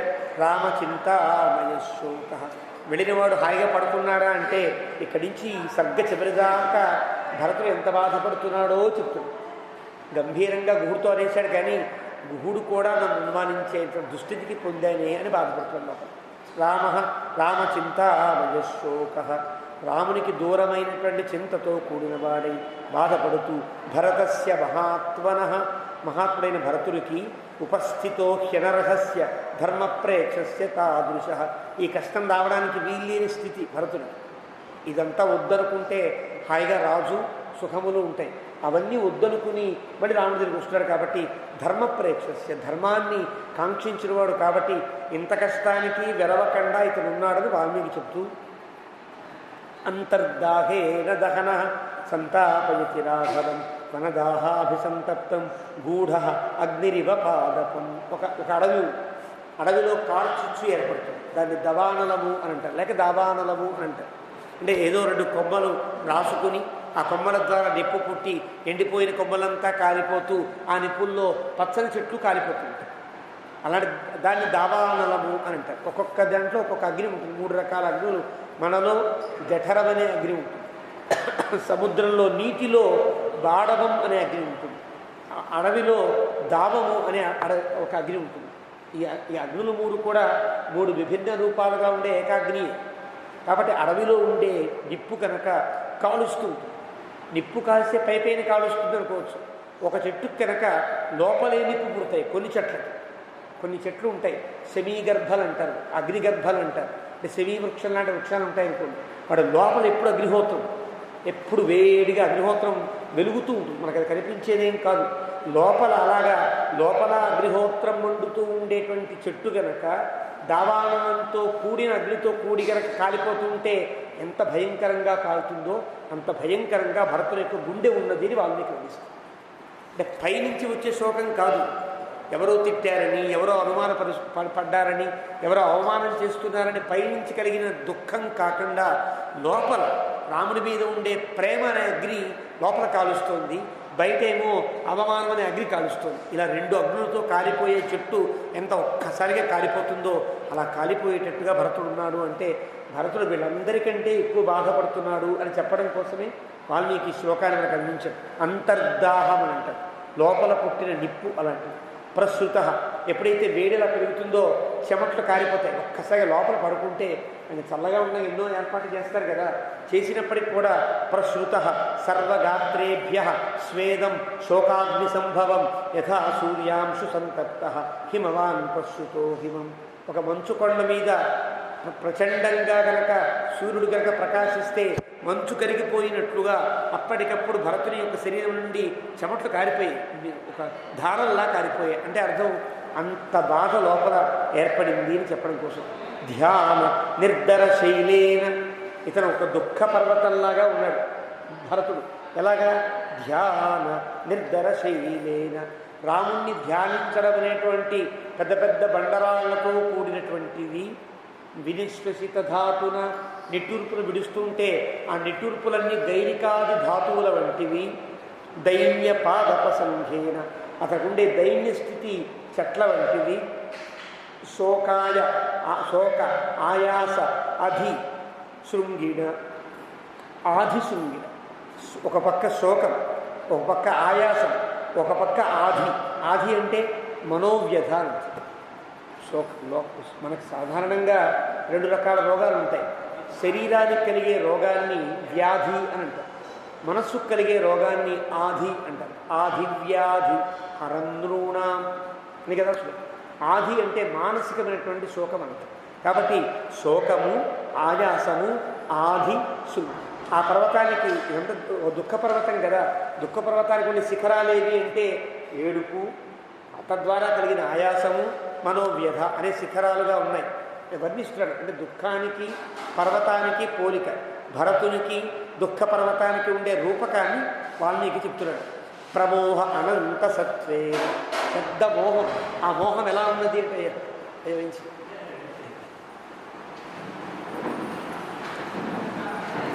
కందాడి రామానుజాచార్య స్వామి వారిని మహానుభావులు, రామాయణ ప్రవచన సార్వభౌములు.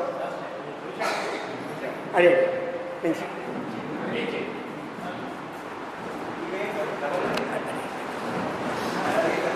ఆ రకంగా అంటే ఒక దుఃఖ పర్వతానికి భరతునికి ఉండే పోలిక అలాగా కల్పించి చెప్తున్నారు. ఒక ప్రచండ సూర్యుని యొక్క కిరణముల యందు ఒక హిమపర్వతం కరిగిపోయినట్టుగా భరతుడు స్వేద బిందువులతో తడిసి ముద్దయిపోయాడు.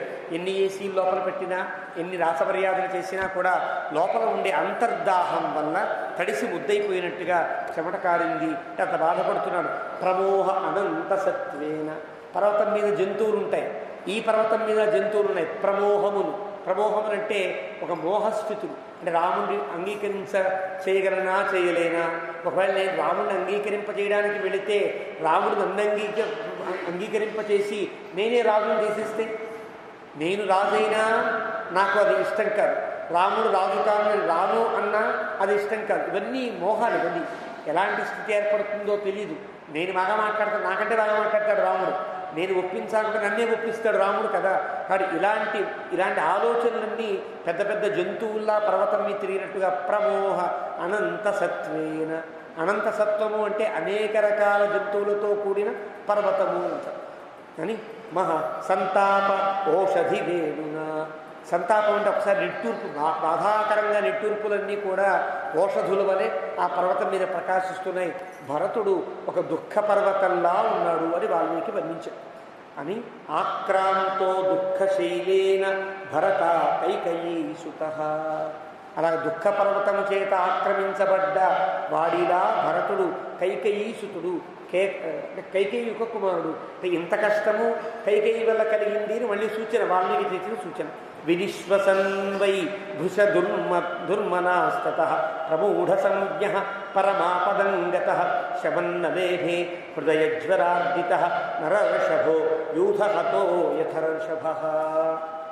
వినిశ్వసన్ నిట్టూర్పులు విడుస్తున్నాడు. భృష దుర్మనాహ మనస్సంతా చాలా బాధగా ఉన్నది. తత ప్రమూఢ సంజ్ఞ ఎప్పుడు మోహపడుతున్నాడు అంటే ఎప్పుడు మూర్ఛ వస్తుందో తెలియట్లేదు, ఎప్పుడు మేల్కొంటున్నాడో తెలియదు. ఒక్కోసారి బాధపడుతున్నవాడు అపస్మారక స్థితికి వెళతాడు. వెళ్ళినవాడు అది దీని నుండి కోలుకుని మళ్ళీ ఒకసారి బయటకు వచ్చి మళ్ళీ మాట్లాడే స్థితిలాగా భరతుని యొక్క స్థితి ఉన్నది. పరమాపదంగత చాలా పెద్ద ఆపదను పొందాడు ఇక్కడ. కారణం గుహుడు కూడా తనను అనుమానించాడు. ఇలా ఎంతమంది అనుమానాలని, ఎంతమందితో పడే అవమానాలను తట్టుకోడు.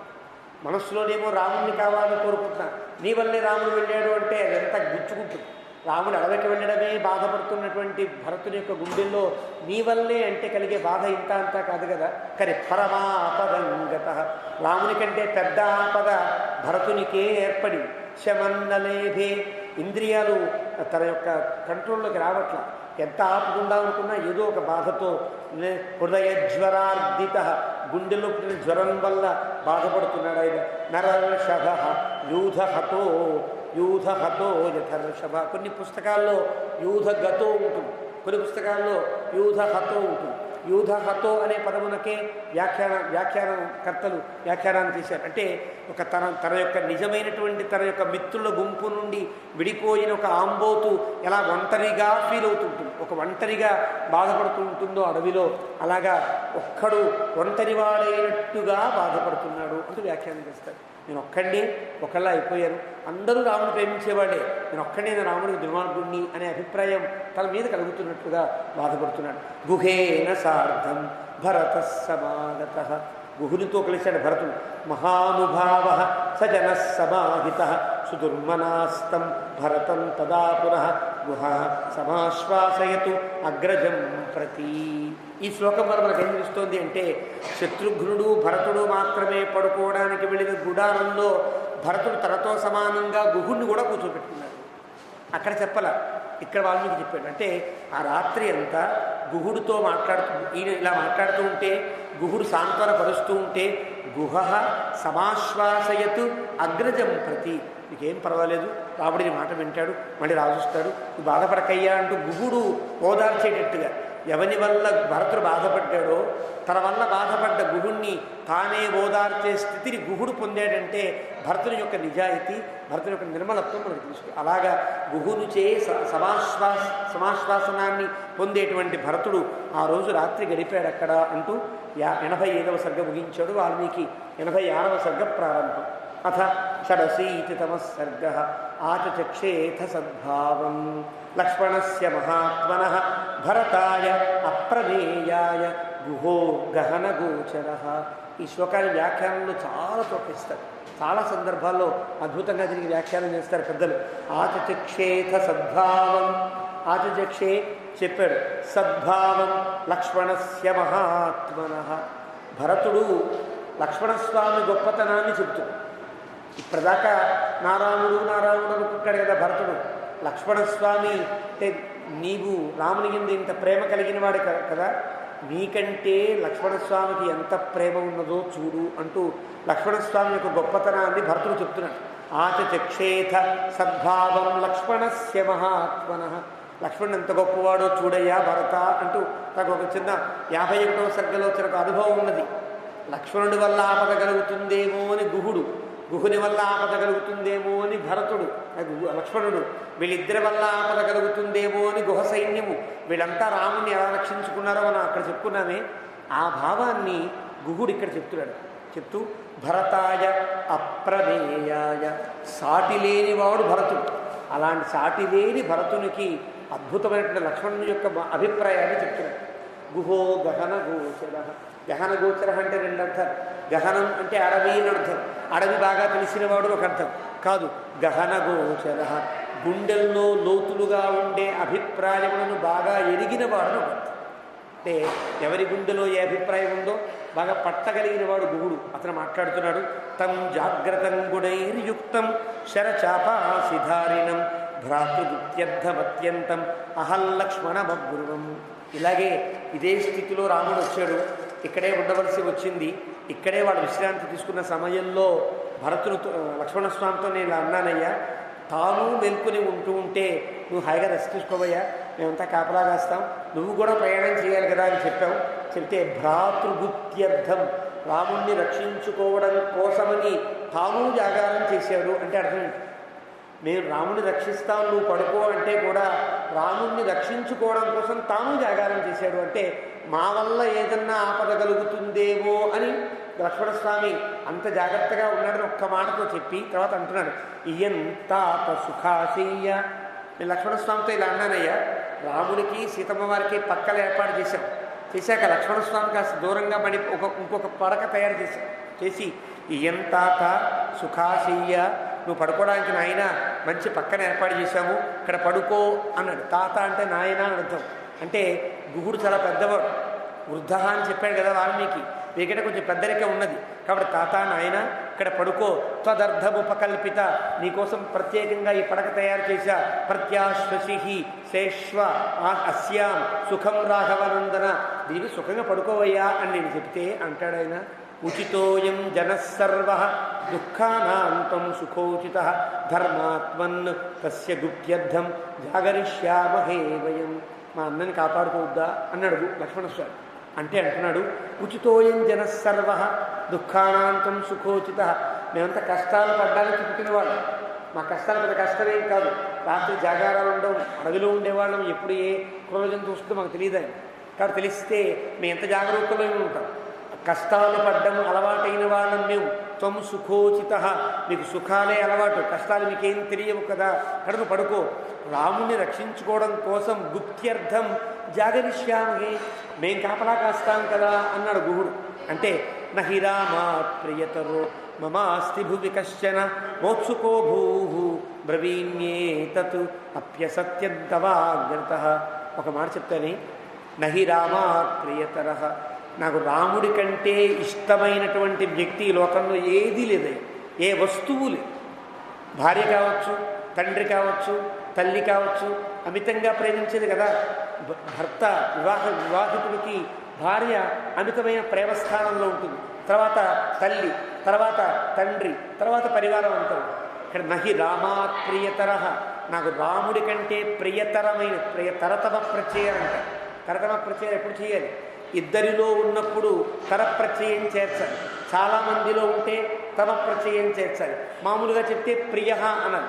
రాముడికి నేను ప్రియుడు, రాముడు నాకు ప్రియుడు అని ఊరుకోవచ్చు. ప్రియతరహ అంటే లోకంలో చాలా ఇష్టమైన వస్తువులన్నీ ఒక పక్క, రాముడు ఒక పక్క, వీరిద్దరిలో ఏది అంటే రాముడే ఇష్టం. ప్రియతరహ అది మనం ఇంగ్లీష్లో గుడ్, బెటర్, సూపర్నేటివ్ డిగ్రీగా చెప్పేది బెస్ట్, ఇది బెటర్ అంటే.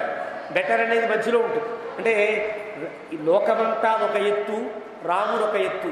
నేను ఇష్టపడే వాళ్ళంతా ఒక వర్గం, రాముడు ఒక్కడే. అంటే నా భార్య, తల్లి, పిల్లలు, తండ్రి అందరూ ఒకవైపు, పిల్లలు లేరుకున్నప్పటికీ వీళ్ళంతా ఒకవైపు, రాముడు ఒక్కడే ఒకవైపు అని చెప్పడం కోసం నహి లోకాత్ ప్రియతర, ఈ లోకం రాముడి కంటే ప్రియతరమైనది నాకేదీ లేదు. మమాస్తి భువి కశ్చన, ఏదీ లేదయ్యా. మోత్సుకో భూ బ్రవీణ్య, ఏదో ఇత్సకాల కోసమో ముఖస్థుల కోసం చెప్పేవాడి కాదు, నా మనస్సులో ఉండే సత్యం ఇది. నాకు రాముడి కంటే ఇష్టమైన వస్తువే లేదు. అస్య ప్రసాదాశంసే, ఇతని యొక్క అనుగ్రహం నుండి నేనేం కోరుకుంటున్నానో తెలుసునా?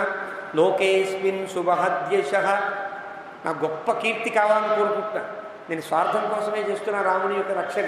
కానీ ఆ స్వార్థం ఎలాంటిదంటే, నాకు రాముని వల్ల కీర్తి లభించాలి అంటే అర్థం లక్ష్మణస్వామి గొప్పవాడు అంటే నాకు ఇష్టం ఉండదు.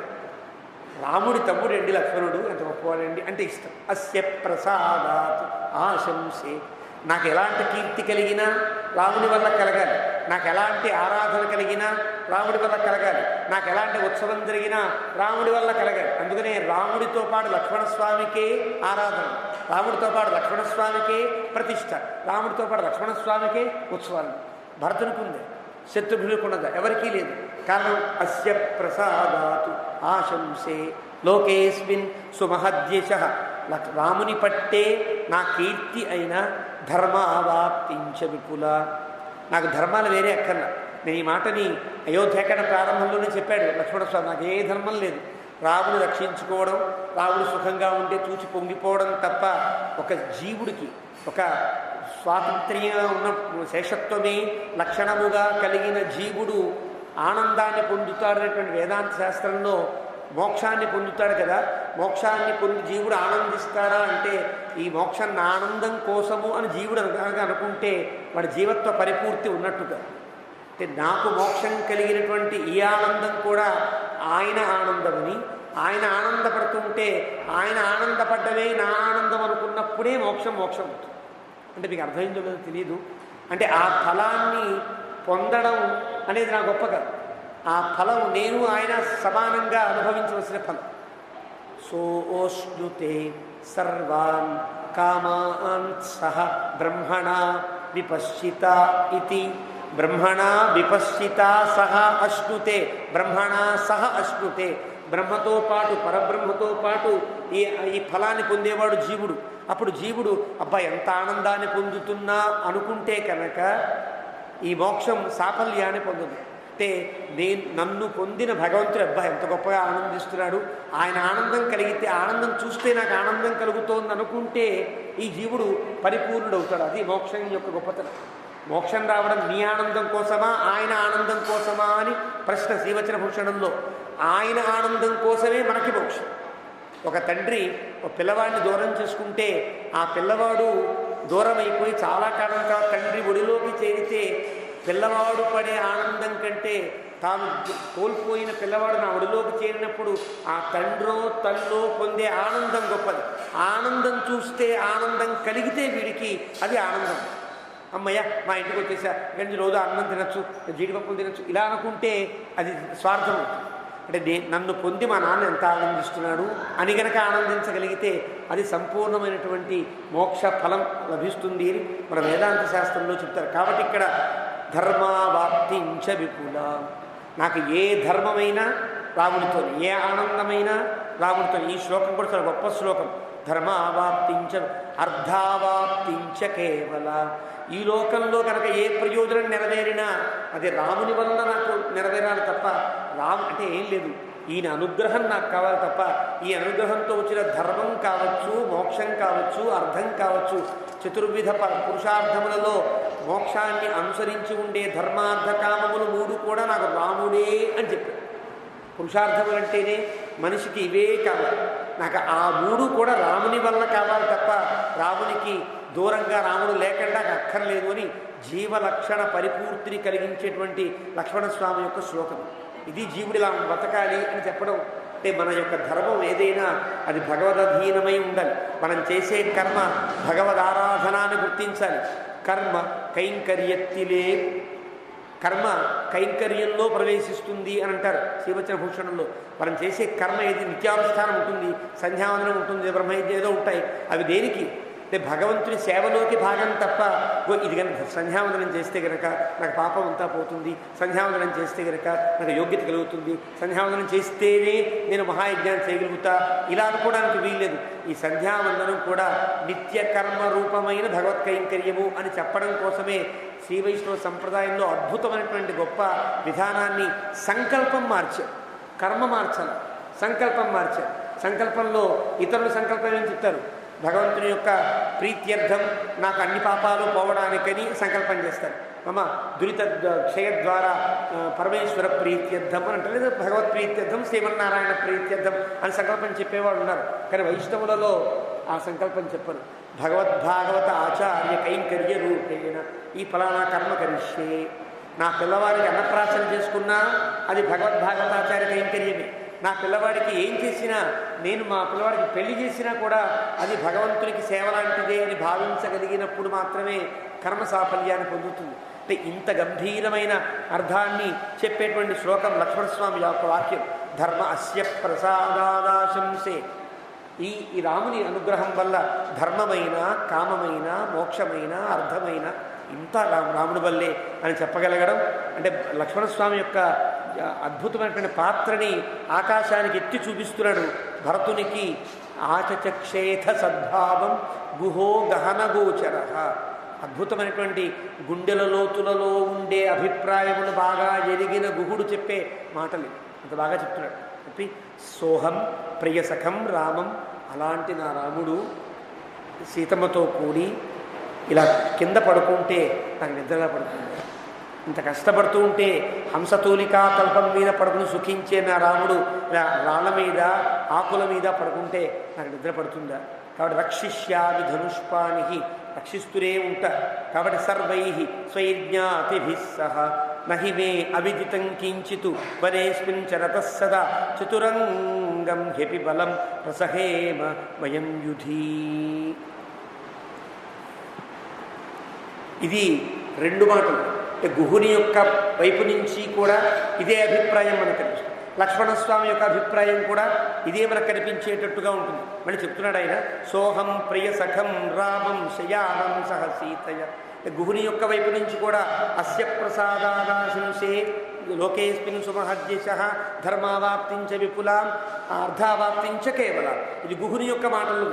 అంటే గుహునికి రాముని వల్లే కీర్తి, గుహునికి రాముని వల్లే ఈ కామం, గుహునికి రాముని వల్లే ప్రయోజనం. లక్ష్మణస్వామికి ఇదే అభిప్రాయం, సద్భావం. అలాంటి మళ్ళీ చెప్తూ గుహుడు అంటున్నాడు, సోహం ప్రియసఖం రామం. అలాంటి నాకు ఇష్టమైనటువంటి రాముడు కింద పడుకుంటే నేను రక్షిస్తానయ్యా, నువ్వు రక్షించిన అవసరం లేదు. చాలామంది జ్ఞాతులు ఉన్నారు కదా, చాలా సైన్యం ఉంది కదా, నేనే రక్షిస్తాను. నహిమే అవితంకించితూ వరే అస్మిన్. నాకు తెలియనేటువంటి స్థితి, అడవిలో ఏ మూల ఏ జంతువు ఉందో, ఏ మూల నుంచి ఏది అటాక్ చేస్తుందో ఇవన్నీ నాకు తెలుసయ్యా.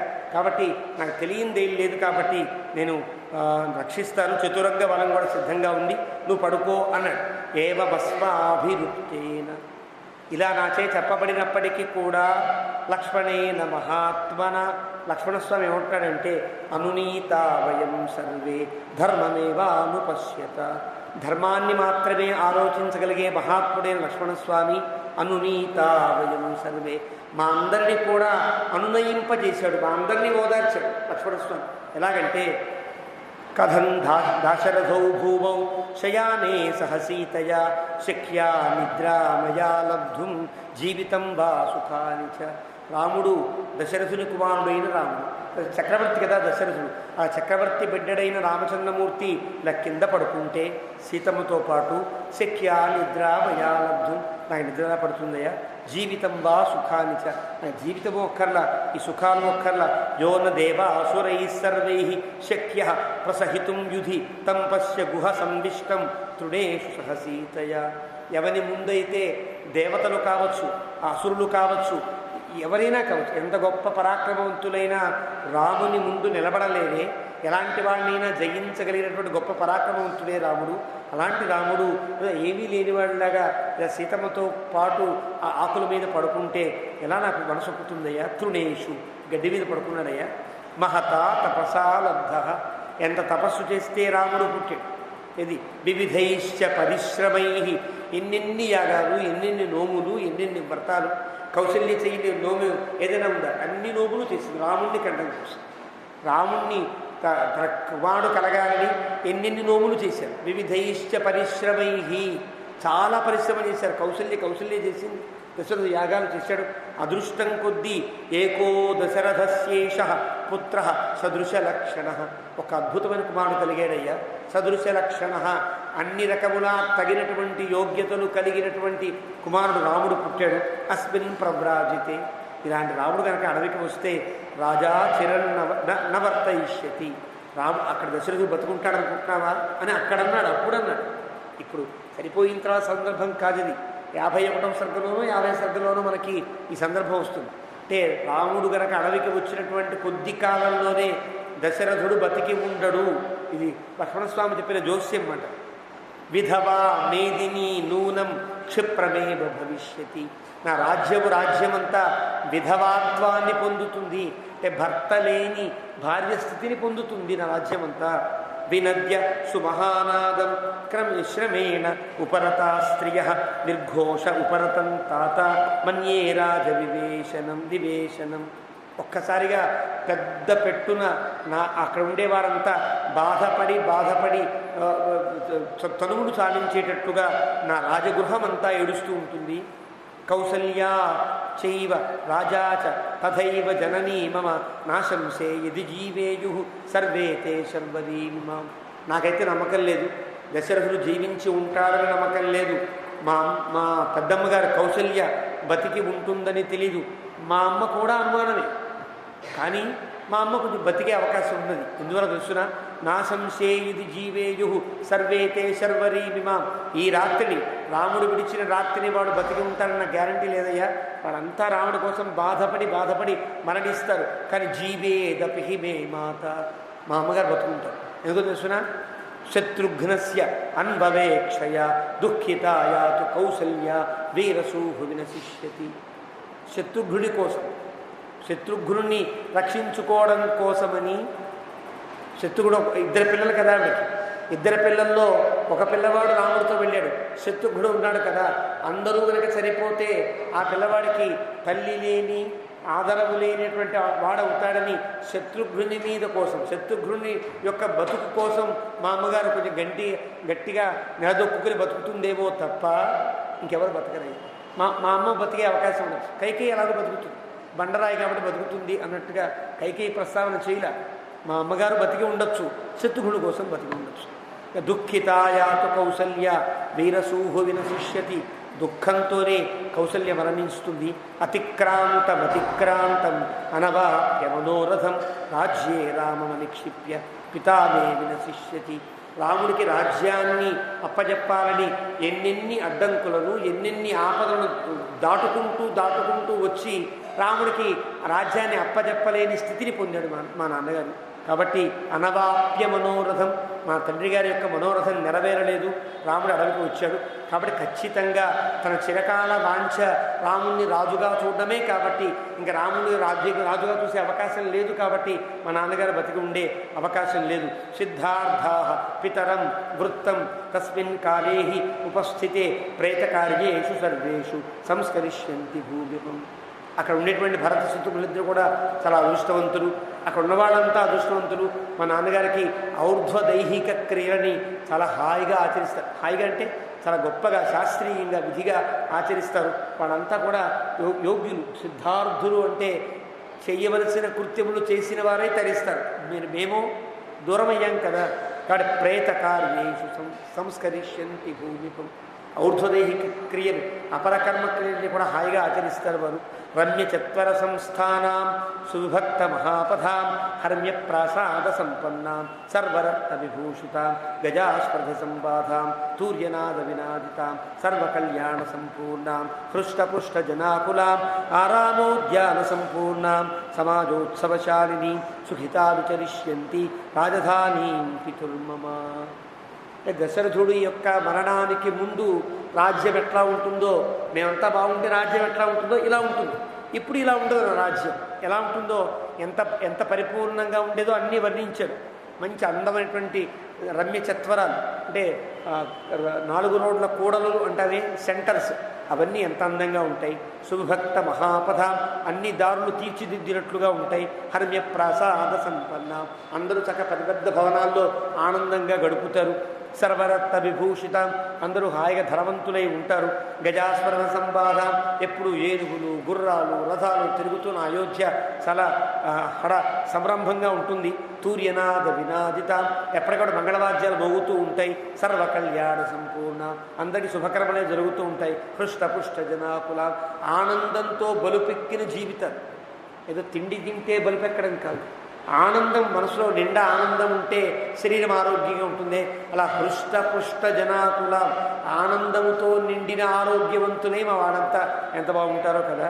ఆరామోద్యాన సంపూర్ణ, ఆరామాలు, పార్కులన్నీ సంపూర్ణంగా ఎవరెవరు ఆ పార్కులలో విహరిస్తూ ఉంటే ఆ పార్కులన్నీ ఆనందిస్తూ ఉంటాయి. ఆరామాలన్నీ ఎంత బాగుంటాయో, ఉపవనాలని అలా ఉంటుంది. సమాజోత్సవం, ఎప్పటికప్పుడు సమాజంలో ఉత్సవాలు అంటే నాటకాలు, నాట్యాలు, హరికథలు, బుర్రకథలు ఇవన్నీ కూడా సాగుతూ ఉండాలి కదా. సాగుతూ ఉంటే కదా పరిపూర్ణంగా ఆనందంగా ఉన్నట్టు లెక్క. రాజ్యం అలా ఉంటుంది. సుఖితా విచరిష్యంతి, ఇలా నా రాజ్యం అంతా కూడా సుఖంగా ఉంటారు. రాజధాని పితుర్మమ, అలాంటి అయోధ్య. అపి సత్యప్రతిజ్ఞేన, సత్యప్రతిజ్ఞుడు మా నాన్నగారు. ఏదో ఒక స్త్రీ మీద వ్యామోహంతోనే రాజ్యాన్ని రాముడి నుంచి దూరం చేసిన వాడని అప్పుడు తిట్టాడు. కానీ రాముని యొక్క ఉపన్యాసం విన్న తర్వాత అతనికి ఉండే దృఢ నిర్ణయం సత్యప్రతిజ్ఞుడు మా నాన్నగారు. సత్యం కోసమే ఇంత చేశారు. సార్ధం కుశలినాభయం నివృత్తే సమయే హ్యస్మిన్ సుఖిత ప్రవిశేమహి. ఏవో 14 ఏళ్ల వనవాసం తర్వాత మేము మళ్ళీ తిరిగి వచ్చేటప్పటికీ అయోధ్య ఇప్పుడు నేను వర్ణించినట్టుగా ఉంటుందా ఏమో తెలియదు, ఉండకపోవచ్చు. ఎలా ఉంటుందో తెలియదు. అంటే 14 ఏళ్ల తర్వాత నా అయోధ్య ఇలా మళ్ళీ చూసే అవకాశం లేదేమో కదా. పరిదేవయమానస్య ఈ రకంగా బాధపడుతూ తస్యైవం సుమహాత్మన తిష్టతో రాజపుత్రస్య శర్వరీసాత్యవర్తత. ఈ శ్లోకాన్ని యాజ్ టీజ్ అంటారే, అక్కడ ఎలా చెప్పాడో వాల్మీకి ఇక్కడే అదే శ్లోకాన్ని రాశాడు. కొత్త శ్లోకం రాయలే కాదు కదా, అదే భావం. అక్కడ దుఃఖార్తస్య మహాత్మన అని అక్కడ అంటాడు. లక్ష్మణస్వామి దుఃఖార్తస్య మహాత్మన 51వ సర్గలో దుఃఖార్తుడైన లక్ష్మణుడు ఈ విధంగా ఉన్నాడనే శ్లోకంలో ఇక్కడ తస్యైవం సుమహాత్మన, అక్కడ దుఃఖార్తుడైనటువంటి లక్ష్మణుడు చూచాడు. లక్ష్మణస్వామి యొక్క అభిప్రాయం అంతా విన్న తర్వాత ఇప్పుడు భరతుడితో చెబుతూ తస్య అలాంటి లక్ష్మణస్వామి సుమహాత్మన, ఎంత గొప్పవాడు, ఎంత గొప్పవాడయ్యా లక్ష్మణస్వామి. రాముని కోసం నువ్వు చేసేది గొప్ప అనుకుంటున్నావేమో, నీకంటే గొప్ప లక్ష్మణస్వామి అన్నట్టుగా మాట్లాడాడు గుహుడు. అంటే మీ అన్నదమ్ముల గొప్పతనం రాముడి కోసమే బతికేటువంటి స్థితి మీది. ఒక అన్నయ్య కోసమని, ఒక తమ్ముడు ఆ అన్నయ్య కోసమని అన్నీ విడిచి అదే సర్వంగా భావించి వచ్చాడు. ఆ సర్వము రామునికే అప్పచెప్పడానికి నీవు బయలుదేరి వచ్చావే, మీ ఇద్దరు ఎంత గొప్పవాళ్ళయ్యా అని ఇద్దరినీ పొగుడుతున్నట్లుగా లక్ష్మణస్వామి యొక్క గొప్పతనాన్ని చెప్పాడు. లక్ష్మణస్వామి గొప్పతనాన్ని చెప్పడం కూడా భరతునికి ఎలా తెలుస్తుంది? మరి లక్ష్మణస్వామి అభిప్రాయం ఎట్లా తెలియాలి? ఇంత గొప్పవాడు లక్ష్మణుడు, ఇంత అభిప్రాయం కలిగిన వాడిని ఎవరో చెప్తే తెలియాలి. ఆ చెప్పడం తన బాధ్యత వేసుకుని లక్ష్మణుడు నీకంటే గొప్పవాడు అన్నట్లుగా గుహుడు భరతునికి చెప్పాడు. తిష్టతో ఆ విధంగా మాకు ఆ రాత్రి గడిచింది, ఈ విధంగా ఈ రాత్రి మనకు గడిచింది అంటూ గుహుడు ఆ రాత్రి కూడా వీళ్ళు నిద్రపోలేదనమాట. అంత పడుకున్నారు కానీ శత్రుఘ్నుడు, భరతుడు, గుహుడు మేలుకుని రాత్రంతా జాగారం చేస్తూ వీళ్ళు మాట్లాడుకున్నారు. జటాధరవు ఆ తర్వాత పొద్దున్నే అన్నీ చెప్పాడు. మనం చెప్పిన వాటిలో ఇక్కడేనే ఈ చెట్టు కిందే భరతుడు రాముడు జడలు కట్టుకున్నాడు అని చెప్పాల గుహుడు. కానీ ఇక్కడ ఇదంతా విన్న తర్వాత ప్రభాతే విమలే సూర్యే కారయిత్వా జటాబుభౌ అస్మిన్ భాగీరథీ తీరే సుఖం సంతారితౌ. ఇలా ఆ తర్వాత రాముడు పొద్దున్నే లేచారు, రామకృష్ణుడు ఇద్దరు లేచారు. ఇక్కడ ఈ జడలు ధరించి వారిద్దరు కూడా భాగీరథీ తీరంలో సుఖంగా నా చేత దాటించబడ్డారు అని. అంటే ఇక్కడ జటలు వాళ్ళు ఇక్కడ ధరించారు అని చెప్పడంలో ఒక సూచన. ఇక్కడ నుంచి జటాధారులై వెళ్ళారు అంటే నీ రాజ్యాన్ని కోరుకుని మళ్ళీ తిరిగి వచ్చేటట్టుగా వాళ్ళకి ఏ అభిప్రాయమూ లేదన్నమాట. అడవిలో 14 ఏళ్ళు ఉండడమే లక్ష్యంగా వెళ్ళారు తప్ప ఏదో మధ్యలో వచ్చి నా సైన్యాన్ని ఇంకో సైన్యాన్ని కలుపుకుని నీ మీద దండెత్తుతారనే అభిప్రాయం కూడా లేదయ్యా. వాళ్ళు పూర్తిగా అడవిలో జటాధారులై చీరవలకల ధారులై అడవిలో ఉండమే లక్ష్యంగా వెళ్ళారు. జటాధరౌతౌ జడలు ధరించారు. ద్రుమచీరవాససౌ చెట్ల యొక్క బెరళ్ళు ఉంటాయి. చెట్ల బెరళ్ళే కొన్ని బెరళ్ళు పల్చగా తీస్తాయి, పొరలుగా తీస్తారు. ఆ తీసే విధానాన్ని తక్షకులు అని చెట్ల యొక్క బెరళ్ళు తీసి వస్త్రాలుగా కట్టేవాళ్ళు ఉంటారు. ఇప్పుడు మన వస్త్రాలు ఎలా ఉన్నాయో అంత బాగుంటాయి, కానీ కొంచెం ముద్దుగా ఉంటాయి, ముచ్చుకున్నట్టుగా ఉంటాయి. అలాంటి ద్రుమచీరవాససౌ చెట్ల బెరళ్ళని ఆ బట్టలుగా ధరించిన వాడు ఉన్నారు, పలకరాలు ధరించారు వాళ్ళిద్దరు కూడా. మహాబలం మంచి బలవంతులు. కుంజర యూధప ఉపమౌ అంటే మంచి మరించిన ఏనుగులను పరిపాలించే ఏనుగు రాజులు లాంటి వాళ్ళు వాళ్ళిద్దరు కూడా. వరేషు చాప అసిధరౌ పరంతపౌ వర ఇషు చాప అసిధరౌ బాణములు, ధనస్సు, ఖడ్గములు ధరించిన వారై ఇక్కడ నుండి అడవికి వెళ్ళిపోయారయ్యా. విపేక్షమాణౌ సహసీతయాగతౌ ఇక్కడి నుంచి అడవిలోకి వెళ్ళిపోయారు. నాకు ఎక్కడ ఉన్నారో నాకు కూడా అడ్రస్ తెలియలేదు అని చెప్పకుండా ఇక్కడ నుండి నేను దాటించాను, ఇక్కడ నుండి అడవికి లోపలికి వెళ్ళిపోయారయ్యా అని గుహుడు చెప్పాడు అంటూ 86వ సర్గని వాల్మీకి ముగించాడు. తర్వాత రేపటి ఉండేటువంటి దాన్ని రేపు సాయంకాలం చెప్పిన ప్రయత్నం చేద్దాం. ఏవమేతత్పురావృత్తం ఆఖ్యానం భద్రవస్తువః ప్రవ్యాహరత విశ్రద్ధం బలం విష్ణో ప్రవర్ధతాం లాభస్తేషాం జయస్తేషాం కుతస్తేషాం పరాభవః ఏషామిందీవరస్యామో హృదయస్థో జనార్దనః కాలే వర్షితపర్జన్యః పృథివీ సస్యశాలినీ దేశోऽयं క్షోభరహితः బ్రాహ్మణాः సन्तు నిర్భయాः కావేరీ వర్ధతాం కాలే కాలే వర్షితు వాసవः శ్రీరంగనాథో జయతు శ్రీరంగశ్రీశ్చ వర్ధతాం స్వస్తి ప్రజాభ్యः పరిపాలయంతాం న్యాయేన మార్గేణ మహీం మహీషాः గోబ్రాహ్మణేభ్యः శుభమస్తు నిత్యం లోకాः సమస్తాः సుఖినో భవంతు.